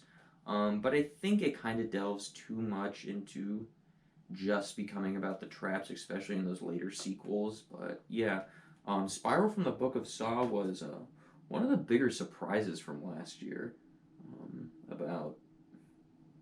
Because some of those later Saw sequels aren't very good, but Spiral was actually really good. So yeah, it's a decent franchise. You got Scarface. I haven't seen Scarface yet, so can't really comment on it, but I got this cool steelbook. I really like these Universal steelbooks where it's kind of like comic paneling and stuff, so yeah. Got the 4K of Schindler's List. I haven't seen Schindler's List. I actually sat down to watch it one day, saw that it was like over 3 hours long. I'm like, I can't do this today. So yeah, I really want to see this movie. It's hard to find 3 hours of time to just do things. Especially watch movies like Schindler's List, which is like supposedly a really difficult movie to watch and get through. Just because of like how heavy-handed the messaging is and whatever. At least this is what I've heard. Then you got all 5 Scream movies. You got the first one and the latest one on 4K. Then you got 2, 3, and 4. A pretty good horror franchise. The first one is my favorite, and actually this newest one that came out this year is my second favorite. And then 2, 3, and 4 in descending order is how I like them. But yeah, pretty good franchise. Pretty glad that Scream came around and pulled slashers especially, and just horror in general out of the bad hole it was in the early 90s. You got Seven. This is one of the best David Fincher films, where Brad Pitt and Morgan Freeman trying to find a serial killer killing people by the 7 deadly sins. Excuse me. This is awesome. One of the best horror movies. Got the 4K of Shang-Chi and the Legend of the Ten Rings. The MCU take on like a martial arts cinema. Yeah. At first when I saw this, I was just kind of lukewarm on it. But the more and more I think about it, and especially upon the few times that I've rewatched this movie, the more I realize I genuinely love this movie. So, yeah, Shang-Chi, a great addition to the MCU in my mind. You got Shaun of the Dead. I think this movie is just okay. I'm not really big on zombie movies anyways, so yeah, I think it's fine. And then, oh boy, the big one, The Shawshank Redemption on 4K and Steelbook. This is one of my favorite movies of all time. Definitely top 5. And I think this is the best movie ever made. Like, from an objective level, if I had to defend a movie as perfect, I'm picking Shawshank Redemption. I think it's a perfect film. One of the very few films I consider perfect. But I consider Shawshank Redemption perfect. And even though you can't be wrong on film opinions, if you think Shawshank Redemption isn't perfect, I might have an issue with you. Anyways, yeah. Shawshank Redemption, one of the best movies ever made. Or the best movie ever made. And I'm sad that it didn't win Best Picture in 1994. Damn you, Forrest Gump. There's another knock against Forrest Gump. Oh, I hate the movie. Yeah. Whatever. Then you got Shazam with this cool thing where it like changes covers. Blah. I hope it did it for you guys. I was actually pretty surprised by this movie. I had no interest in seeing it, but I saw it and it's one of the better DCEU films. Yeah. Then you got Sherlock Holmes. I remember watching parts of this. I'm sorry, I have something on my sock. Okay, anyways. Yeah. I remember seeing this, thinking it was okay. That was many years ago, so don't take that opinion as my modern opinion. The Shining, quite possibly the best horror movie ever made. I love this movie. It's not my favorite horror movie ever made. It's not my favorite horror movie, but it's definitely up there in like my top 10. It was great. But if a movie's been dissected and analyzed the most, it's The Shining. It is a horror classic for a reason. Speaking of classics, Shrek on 4K. This is one of those animated movies I just love. I love Shrek. It's just one of those animated movies I grew up watching a lot. So yeah, I thoroughly enjoy Shrek, and I have it on glorious 4K. Got The Silence of the Lambs, a horror movie that won Best Picture. Yeah, very, very good movie. I think Hannibal Lecter is a really creepy and effective horror icon. I love just like the whole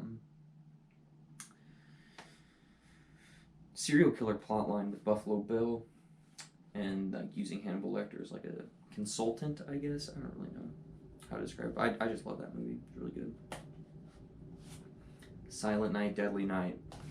Silent Night, Deadly Night Part 2. Known as some of the best, worst movies ever made. I haven't seen them, but I'm going to watch them this Christmas. I plan on it. Those are two movies I definitely want to watch this Christmas time.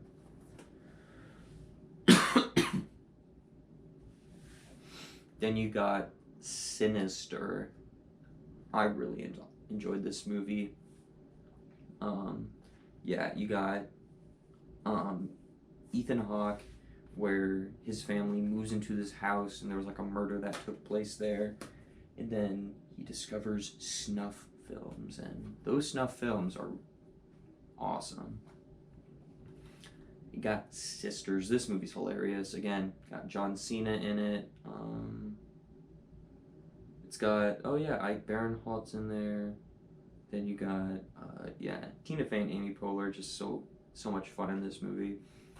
It's really good modern comedy. Skyscraper, aka The Rock, does Die Hard. Yep, I enjoy it. I understand that it's pretty much just The Rock doing Die Hard, but you know what? I enjoy it. So yeah. Sleepaway Camp, also one of those movies that is so terrible that it is good. Yeah, I don't love this movie. I like it because I think it is terrible, but I can enjoy it. What is up with the Thor down there? By the way, my dog's name is Thor, and he is barking a lot.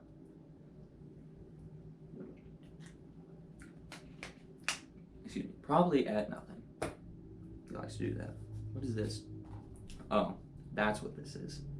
Slender Man. Fuck this movie. Snake Eyes. An okay ninja movie. I don't really have any experience with G.I. Joe stuff, so it didn't offend me at all, the differences they made from the G.I. Joe stuff to make this movie, but I enjoyed it enough. The Snowman. This movie is trash. Yeah, it's Michael Fassbender trying to find a serial killer who kills people, then replaces their heads with snow. I don't know. It was not good at all. So boring. So boring. Snowpiercer. What an awesome movie. Has a really awesome cast. And just such an interesting concept. And has a lot of really good themes in this film. A lot of really good themes. Goes to some really dark and messed up places too. So Snowpiercer is a really good movie.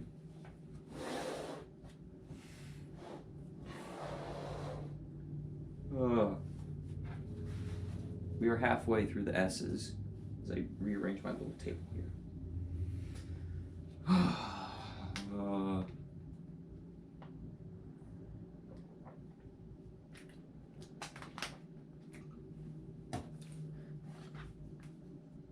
By the way, I've been making this video for 8 hours now, so fuck. Good God. Solo, a Star Wars movie or story. Quite possibly the most useless Star Wars movie we have gotten. Yeah. Heist movie in the Star Wars franchise. Like heist movies, but it is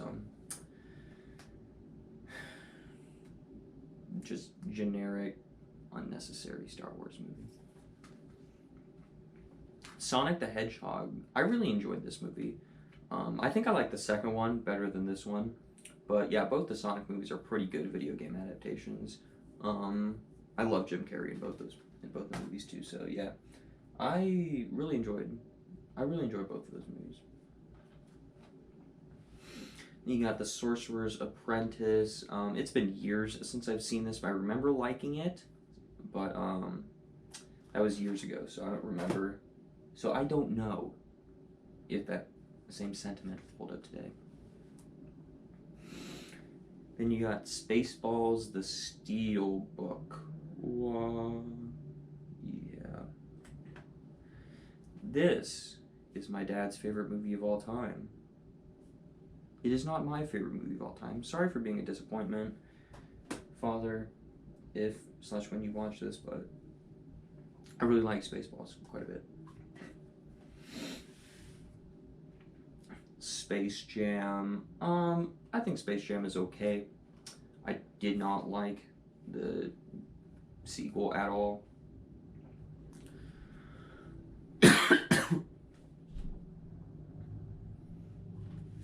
But yeah, I just think Space Jam's kind of okay.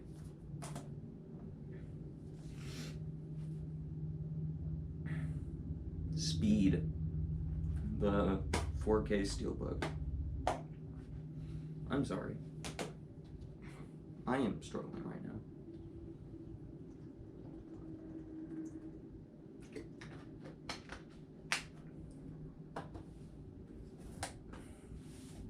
Yes, the 4K Steelbook of Speed.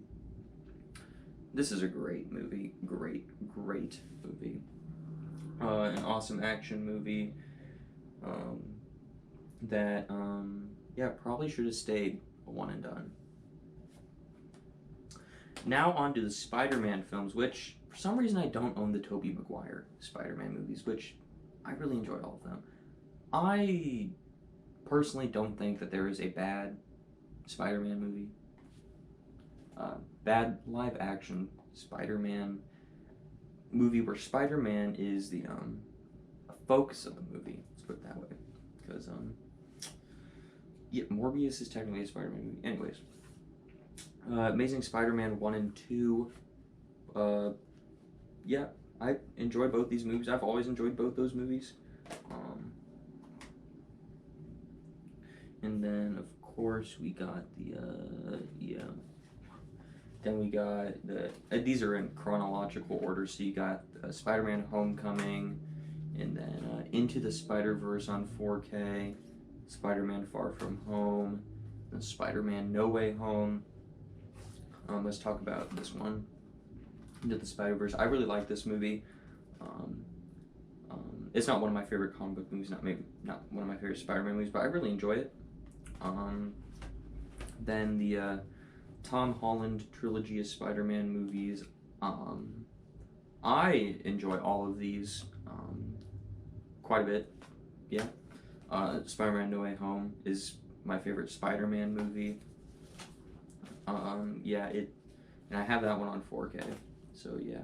I haven't been able to go see the reissue of it. I don't know if I'm going to be able to.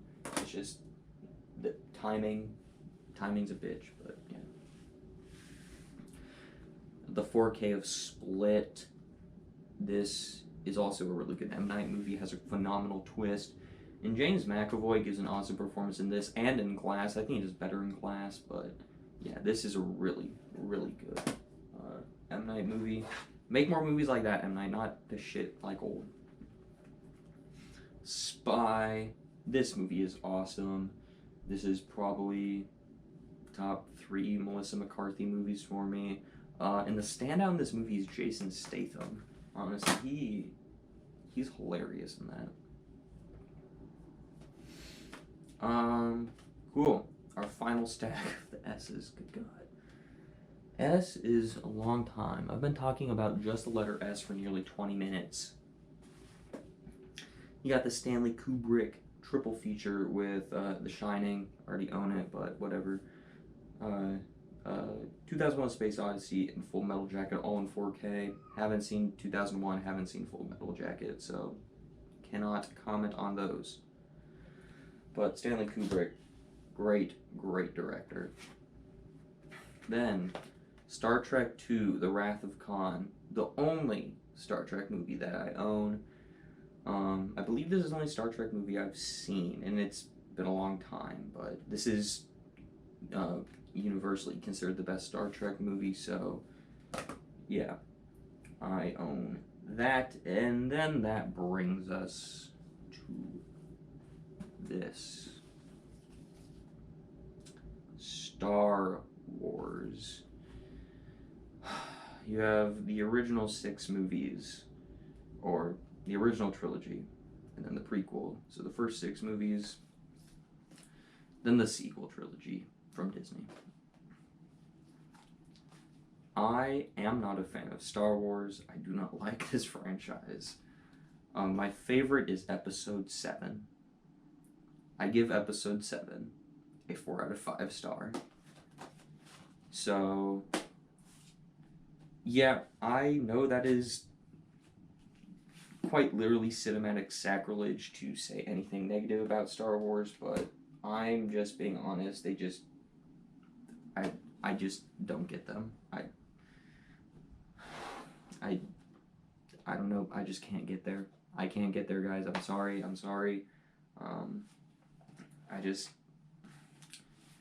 I just don't see the 5 out of 5 masterpieces that everyone else sees with those movies.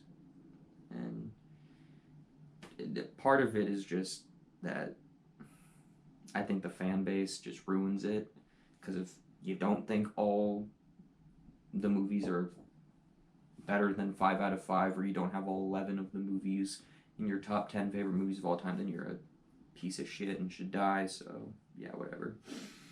Not my franchise at all. So yeah, I'm sorry, but they just aren't my franchise. You got Step Brothers. This is a pretty good comedy. Yeah, with Will Ferrell, John C. Reilly. Hey, ah. Anyways, yep. And then you got the 2 Suicide Squads. This one is garbage. This one is really good. One of the worst DCEU movies. One of the best DCEU movies. Yeah. If you're gonna watch a Suicide Squad movie, watch the James Gunn one from 2021. Sully, the movie about Captain Sully, who landed the plane in the what is it? Which flight? The Hudson River. I actually remember when this happened. I remember hearing about this, even though I was like 7. I remember that happening. So yeah, that is actually pretty cool that movie exists, and I can watch it. Be like, hey, I remember that. Super 8. This movie is awesome. This movie is extremely underrated. I love this movie. It's been a long time since I've seen it, but I love this movie. I think it's such a clever and awesome just movie that has a lot of twists in it, and I think they all work. Then finally, Superbad. This movie's really good. It's not one of my favorite comedies of all time, but yeah, I really enjoy Superbad. And then after, what are we at? 22 minutes. I'm done with the S's. We are very close to being done. Now, we are on to the T's, which is significantly less than S. I think everything's less than S from here on out. So yeah. Ooh. Starting off, the Taken trilogy.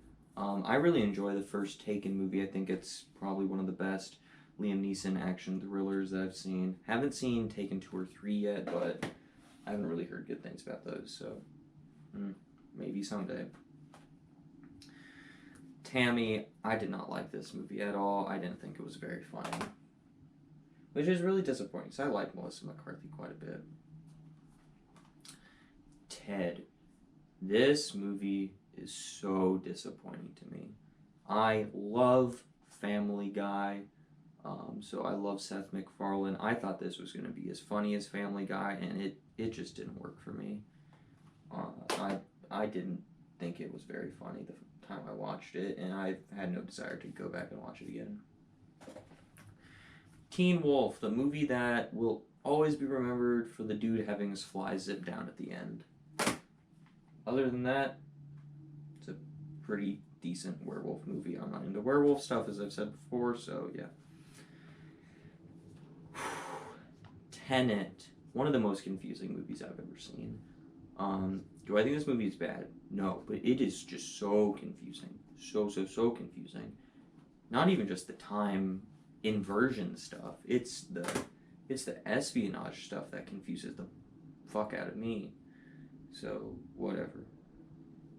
Okay, here we go. Ba-bum, bum, ba-bum. Ba-bum, bum, ba-bum. Ba-dum, dun, dun, dun. Ba-da-da. Yep, the Terminator movies. So you got all 6 Terminator movies on Blu-ray, T2 on 4K, Dark Fate on 4K Steelbook. Very unpopular opinion. Dark Fate is my favorite Terminator film. What? It's not T2? T2's great. It's, again, also one of the best movies ever made. I think Terminator 1, 2, and Dark Fate is a flawless, perfect trilogy. And then Terminator 4, 3, 4, and 5 are all just fun Terminator, I don't know, whatever you want to call them, fan fiction Terminator movies. So yeah, even when they aren't very good, they're very entertaining. But yeah, I adore Dark Fate, and then I love T1 and T2. Yep. Texas Chainsaw Massacre 1, 2, 3, the shitty one, remake and sequel to the remake, Texas Chainsaw 3D, and then Leatherface, the prequel to the original. I actually enjoy this franchise more than I thought I would. I think my favorite is the remake, but I really enjoy part 2 and part 1, 3, part 3, and then this one, Leatherface, and then the prequel to the remake are okay. Texas Chainsaw 3D is bad, but entertainingly bad, and then Next Generation is legitimately one of the worst movies I've ever seen in my life. That movie fucking sucks, man. Please never watch that movie if you can avoid it. It's genuinely an awful film. Awful, awful, awful film. Then you have They Live, a John Carpenter movie in 4K. I really enjoyed this movie. It's where the that line of like, I came here to kick ass and chew bubblegum, but I'm all out of bubblegum came from. It's that movie. That movie. So yeah. I really enjoyed They Live. Pretty cool paranoia thriller.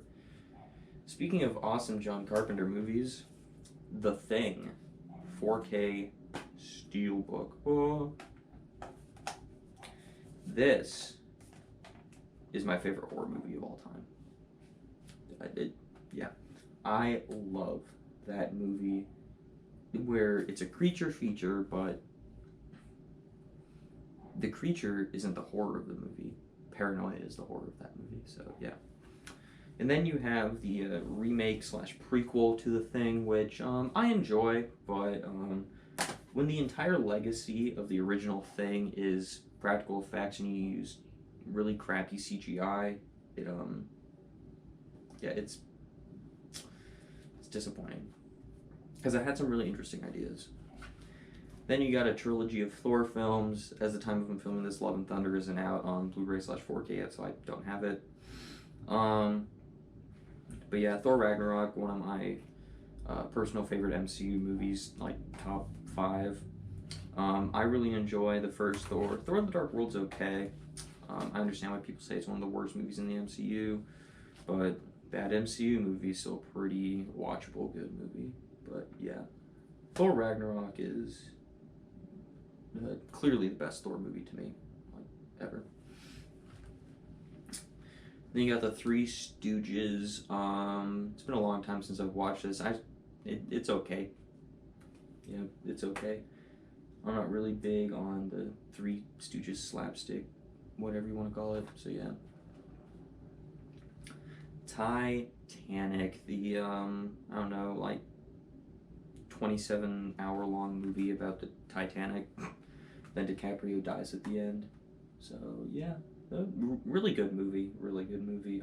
Just extremely long. I just want to see the goddamn boat sink. I don't care about DiCaprio painting a naked chick. I want to see people die and drown. Tombstone, a Western that I didn't really care for when I watched it. So, yeah, it's got a really good cast in it, though. So, maybe I'll give it a second shot someday. Tomorrowland, I really enjoyed this movie.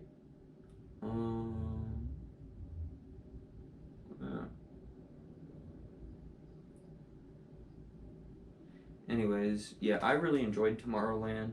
It's been a long time since I've seen it, but it's a pretty good movie. I'll have to rewatch it soon. Oh boy, I'm gonna get shot for this. The original Top Gun on 4K. This movie's okay.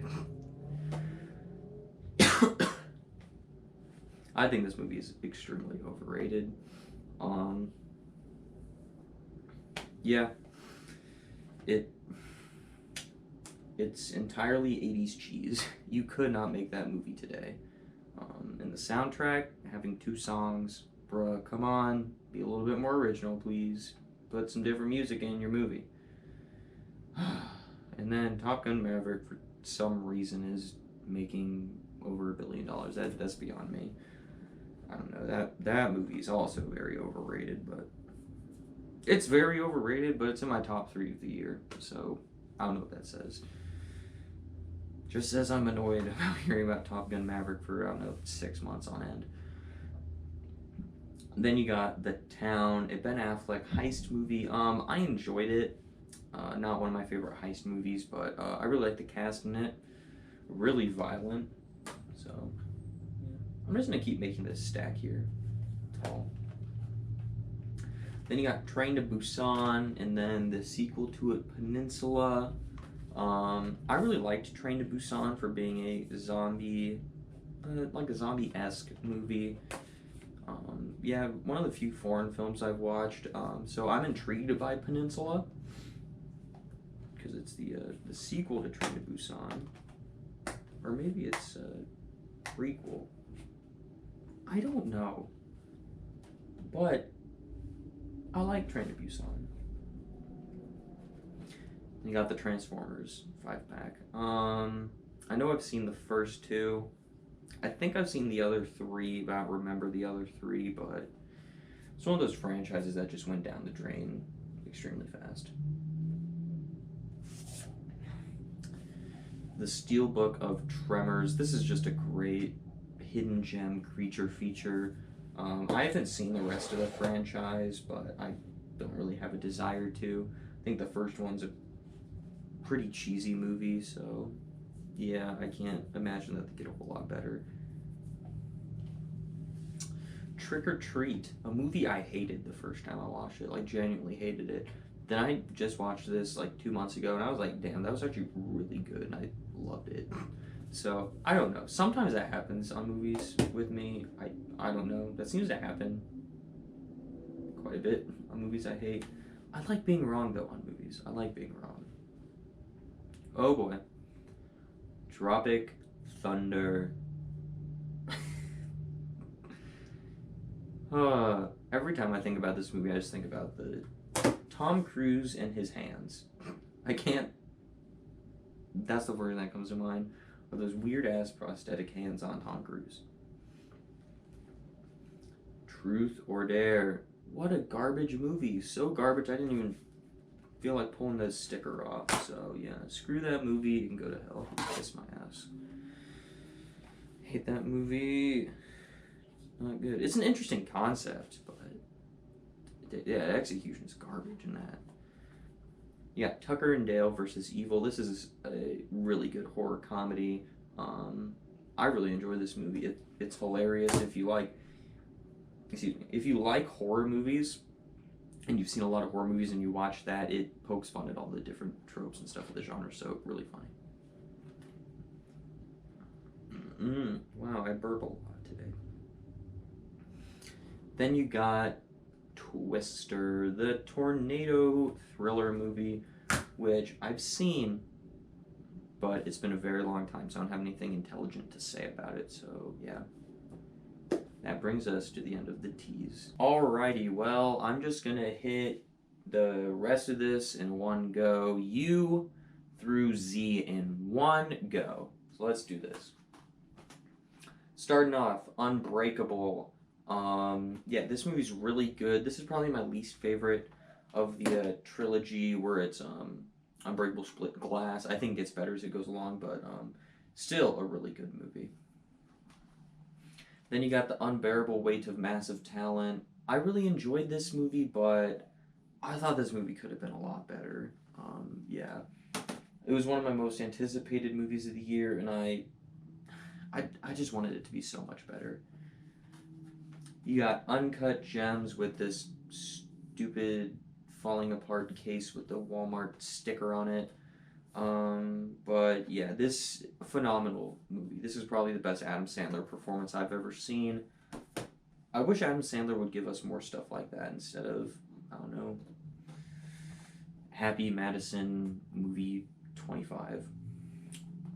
And then you got this Universal Monsters collection, all 30 of the classic Universal monster movies. Only one I've seen is The Invisible Man from 1933.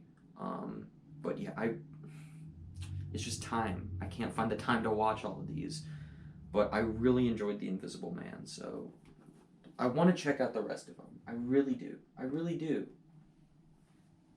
Who knows when I'll get around to it.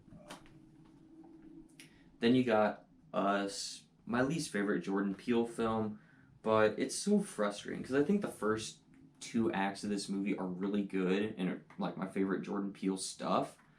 But then the third act of the film, it just kind of falls apart for me and really sours the rest of the film. So a really frustrating one for me. Now onto these. You got a pair of Venom films, both on Blu-ray. I really like the first one. The second one, I don't know, take or leave it. But yeah, pretty generic comic book movies, easy to digest comic book movies.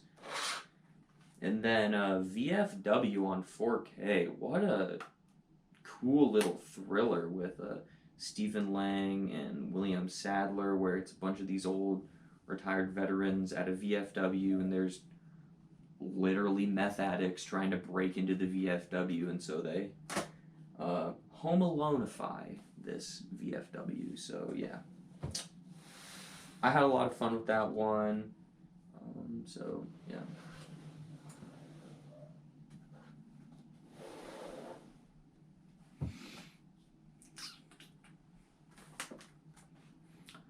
Warrior. I have heard nothing but amazing things about this film. I just haven't watched it yet, so they just put out a 4K steelbook of that, but yeah. Alright, we got The Watchmen, the complete motion comic. This is the, comic of Watchmen, just basically shown with narration. It's literally what that is. I haven't watched it yet. Don't know in what context I would watch it, but yeah. Watchmen, the ultimate cut in 4K. It legitimately, as much as I say Avengers Infinity War and Endgame are my two favorite movies, favorite comic book movies of all time, every time I watch Watchmen, it seriously makes me reconsider that. Like, I don't know. In time, if you give me a few years, because I've only watched Watchmen for about a year and a half. You give me more time sitting with Watchmen and loving that movie, I highly anticipate that movie moving up that list. So yeah, the phenomenal movie. It literally one of the greatest movies ever. I think it's a masterpiece.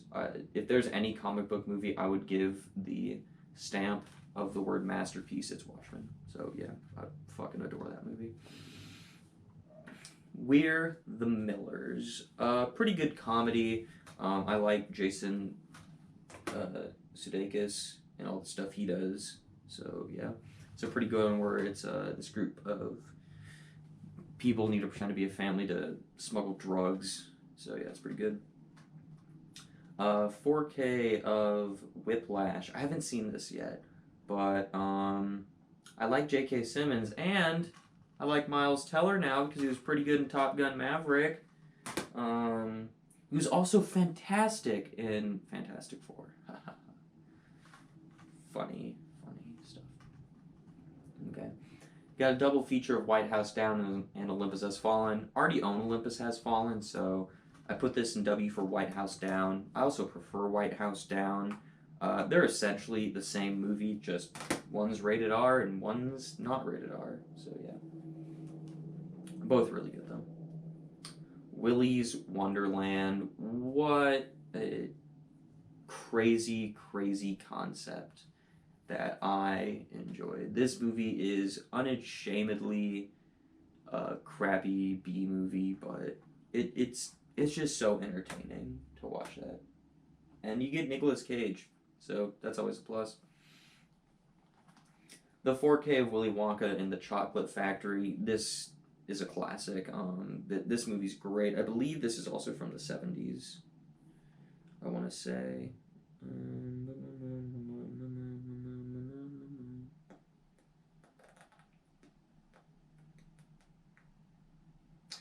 Yeah, let's just say it's from the 70s because I can't find a year on the back of this, but yeah, 50th anniversary. Oh, yep, so 70s. Yeah, probably 70s. I've always loved that movie. It's one of the greatest musicals. The Wizard of Oz Steelbook. Yeah. Really good. I haven't seen it in quite a few years, but hailed as one of the best movies ever, and something like the movie that the most people have seen, or something like that, I believe, is a statistic about that movie. Don't quote me on that. The 4K of Wolf of Wall Street. This is the movie DiCaprio should have won his Oscar for. Amazing film. Amazing film. The only thing that like holds this movie back from being like one of my favorite movies ever is that I think it loses quite a bit of steam in the second half of the movie. But otherwise, this movie's just so funny. Honestly, it's hilarious. I love that movie so much.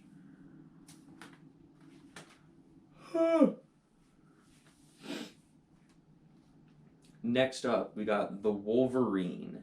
I've always enjoyed this movie. I don't really understand the criticisms that this is a really bad movie or whatever. There's another Wolverine movie that's god-awful, but I've always enjoyed The Wolverine. Is it on the level of Logan? No, not very many comic book movies are, but I've always enjoyed that one.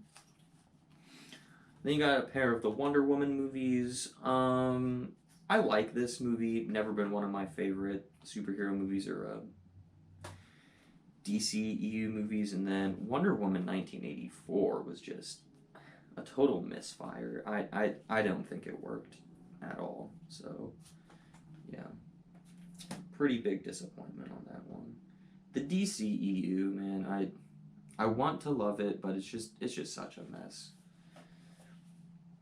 And you got World War Z on Steelbook. I don't think it's 4K, nah. A pretty good zombie movie. I like Brad Pitt. I like Brad Pitt doing action movie stuff. So yeah, I enjoy this one. As far as zombie movies go, that's one of the better ones to me. And oh good God, the Wrong Turn franchise. Wrong Turn 1 and the remake are actually pretty decent movies. Wrong Turn 2, 3, 4 are not good. Wrong Turn 6 is awful. And I think Wrong Turn 5 might be my least favorite movie of all time. It is abysmal. I don't even know how to describe how awful that movie is. It's legitimately the worst movie I've ever seen. I fucking hate that movie. It is the definition of trash.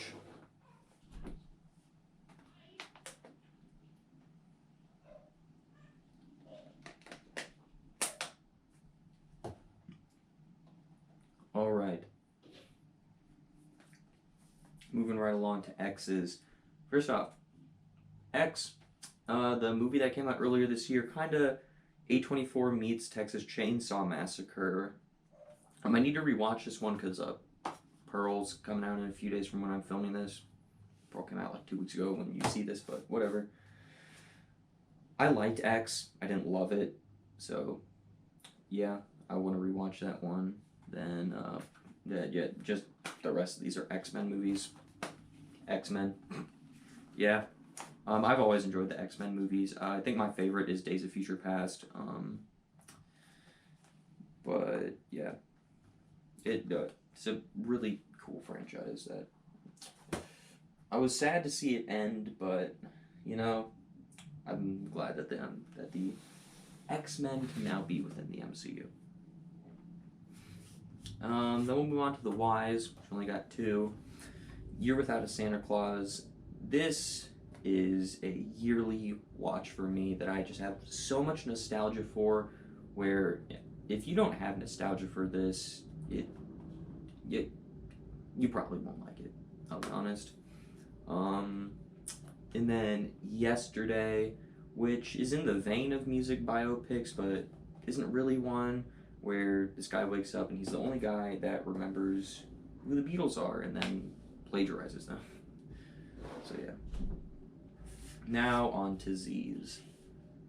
Got the 4K steelbook of Zack Snyder's Justice League. This is the only cut of Justice League I would like to acknowledge ever. It is one of the best DCEU movies, one of the best DC movies. It's appalling what they decided to do with that theatrical garbage back in 2017. Then you got a pair of Zombieland movies. Both of these are really good zombie movies. I think they're both extremely funny. I think they're both pretty much on the same level of quality. So yeah, both of those movies, awesome horror comedies. And then finally, the 2 Zoolander movies, which I have seen neither of them, but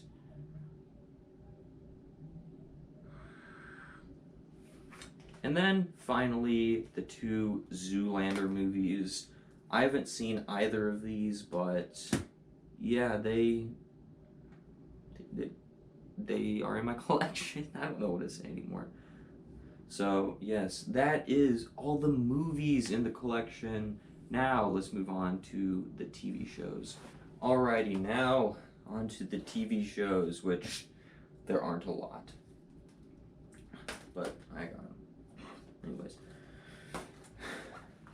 all 3 seasons of Ash vs. Evil Dead. I haven't been able to check these out yet, but I really want to, because I like the Evil Dead movies, as you heard earlier, back in the E's. So I would like to check these out. So I picked them up. Then the big one, Breaking Bad, season 1, 2, 3, 4, 5, then part 2 of season 5. Season 5 is like split into 2. This is one of the best shows ever made. I think season 3 was my favorite season, followed by season 4, then season 5, then probably season 1, then season 2 is my least favorite. But yeah, phenomenal TV show. There's a reason it's celebrated as one of the best TV shows ever made. Why it's like the highest rated show on IMDb. This show's phenomenal. I just watched this for the first time this year. Amazing show. Anything intelligent I would say about how awesome Breaking Bad is, the whole world said and has been saying for like a decade now, so yeah. Then we got The Boys seasons 1 and 2. I haven't watched these yet. I really want to watch these seasons. Like, out of all the TV shows I have that I haven't seen yet, this is the one I want to see the most. Because I love superhero movies. So I find it hard to believe that I wouldn't love a superhero show as well. Then you got Chucky season 1. I liked this. I thought it was middle of the road Child's Play stuff. I'm not the biggest Child's Play fan, as is anyways, but yeah, as far as Child's Play stuff goes, this was pretty good. Can't wait for season 2. Then the last thing, Watchmen, the HBO Max limited series from 2019. Haven't checked this out yet, but I adore the Watchmen movie, so I want to see what this is all about. That's it for the TV shows, and now just have about 20 or so Blu-rays I have displayed around the room here, so we'll go through all those next. Whew, we have made it to the final section. of this video where I talk about the movies that I like displaying. So yeah, mainly stuff I have signed. The Steelbook for Halloween 3 Season of the Witch, signed by Tom Atkins, the lead role in this movie. Yeah, already talked about Halloween 3. I didn't like it the first time I saw it. Second time I watched it, I damn near loved that movie. So yeah, really, really good. Next up, Terrifier, signed by Damien Leone, the director of the film, then by Art the Clown, the actor. Terrifier, just one of my favorite horror movies. I stumbled across it one day and wasn't prepared for that movie, especially that hacksaw scene. Good God. The original Pet Sematary, signed by the actor who played Victor Pascal, Brad Greenquist. Yeah, like I said, when I talked about the normal Blu-ray, Pet Sematary, one of my favorite horror movies of all time. Jeepers Creepers, the first one, signed by the guy who plays the Creeper, Jonathan Breck. I didn't really like this movie the first time I saw it. I haven't given it a second shot yet, so eventually I hope to.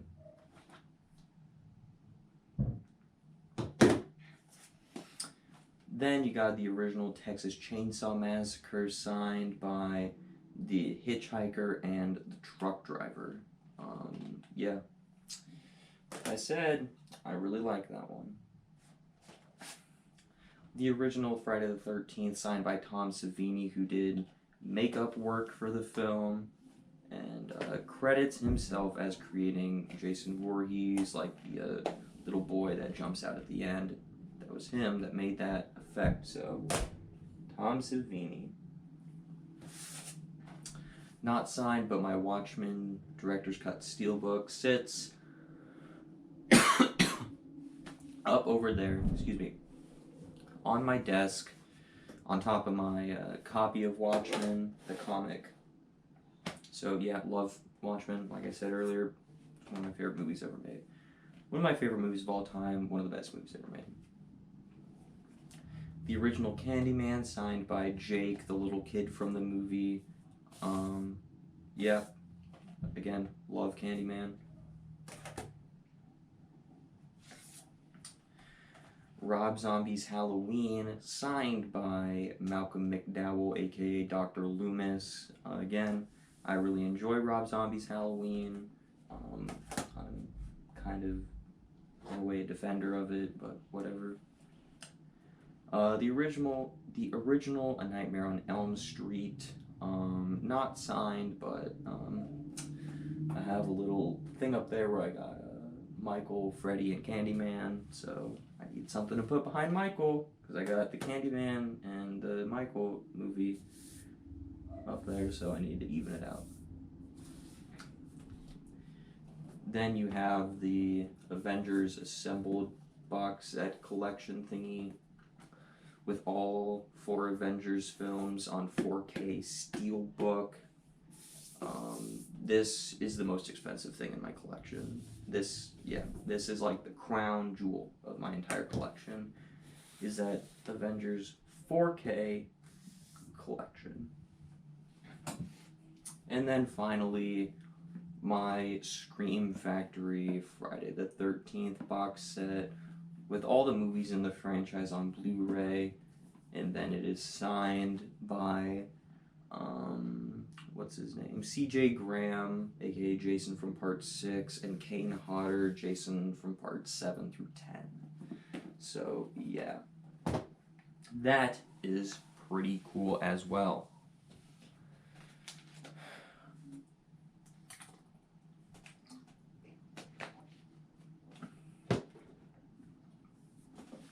Yes.